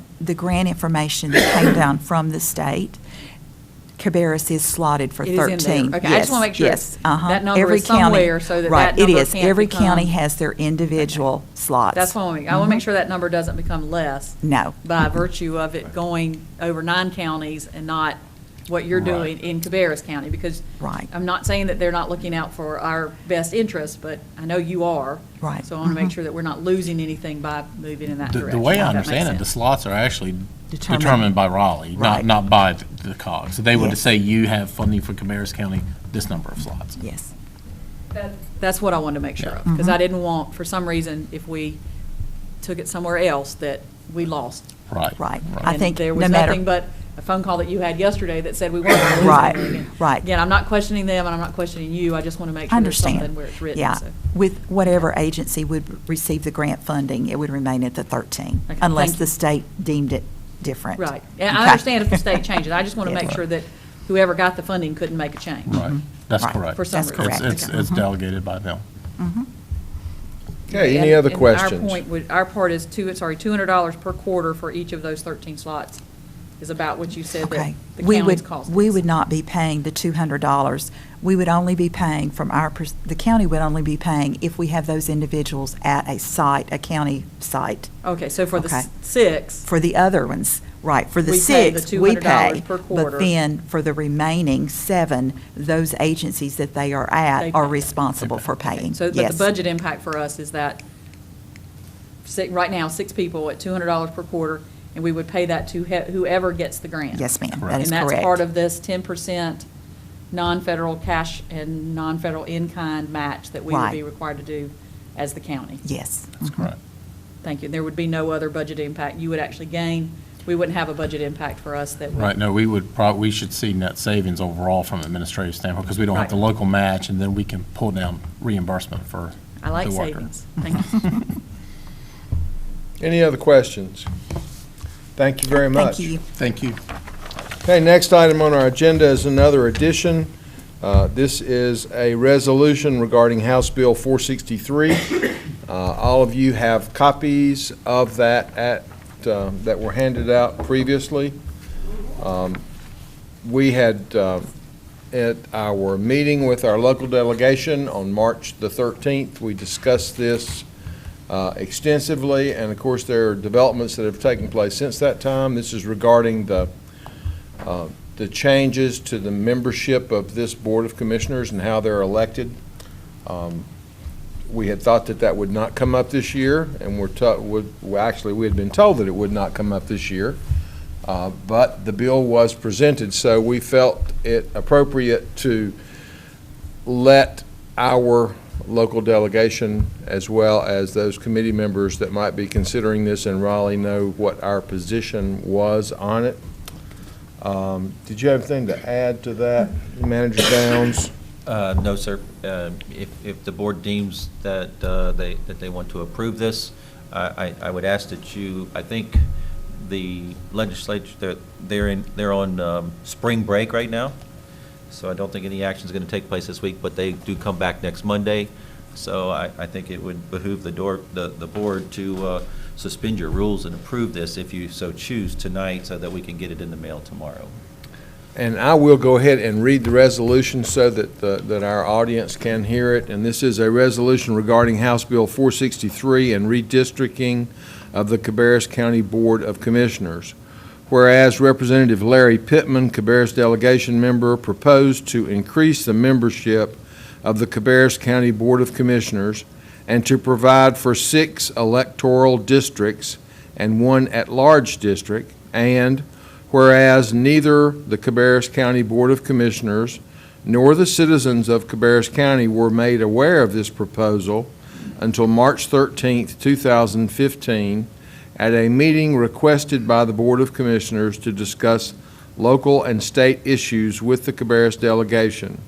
And whereas said proposal will have tremendous impact on the citizens of Cabarrus County and their ability to vote on local representation at the Board of Commissioners level, and whereas during the meeting on March 13th, 2015, all members of the Cabarrus delegation agreed not to submit such a bill during the current legislative session, as to provide time for additional discussion of the actions required by the proposal and their impact on the citizens of Cabarrus County.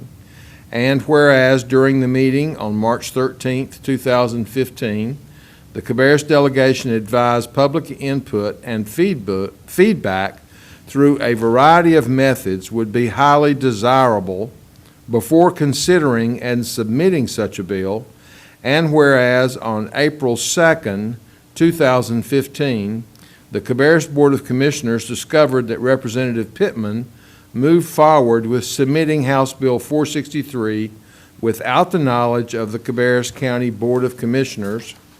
Now therefore be it resolved that the Cabarrus County Board of Commissioners hereby unanimously request, 1, that House Bill 463 be removed from consideration during the 2015 legislative session to allow further review of the impacts of such a bill, And 2, that there be additional time to facilitate citizen awareness of the bill and its impacts and to obtain citizen input.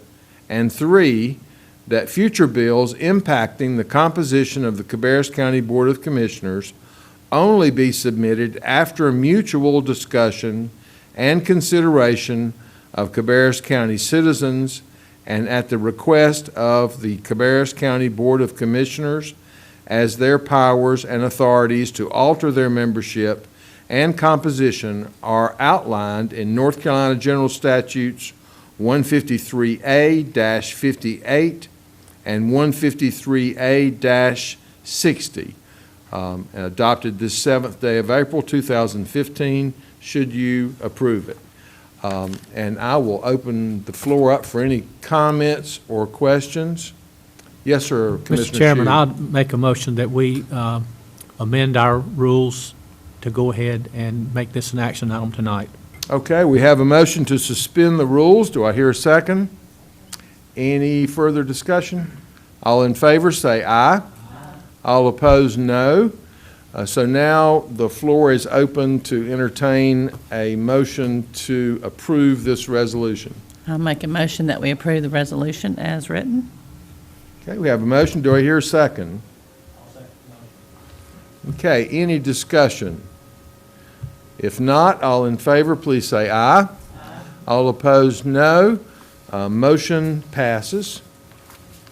The next item is the approval of our regular meeting agenda, which all of you have in front of you.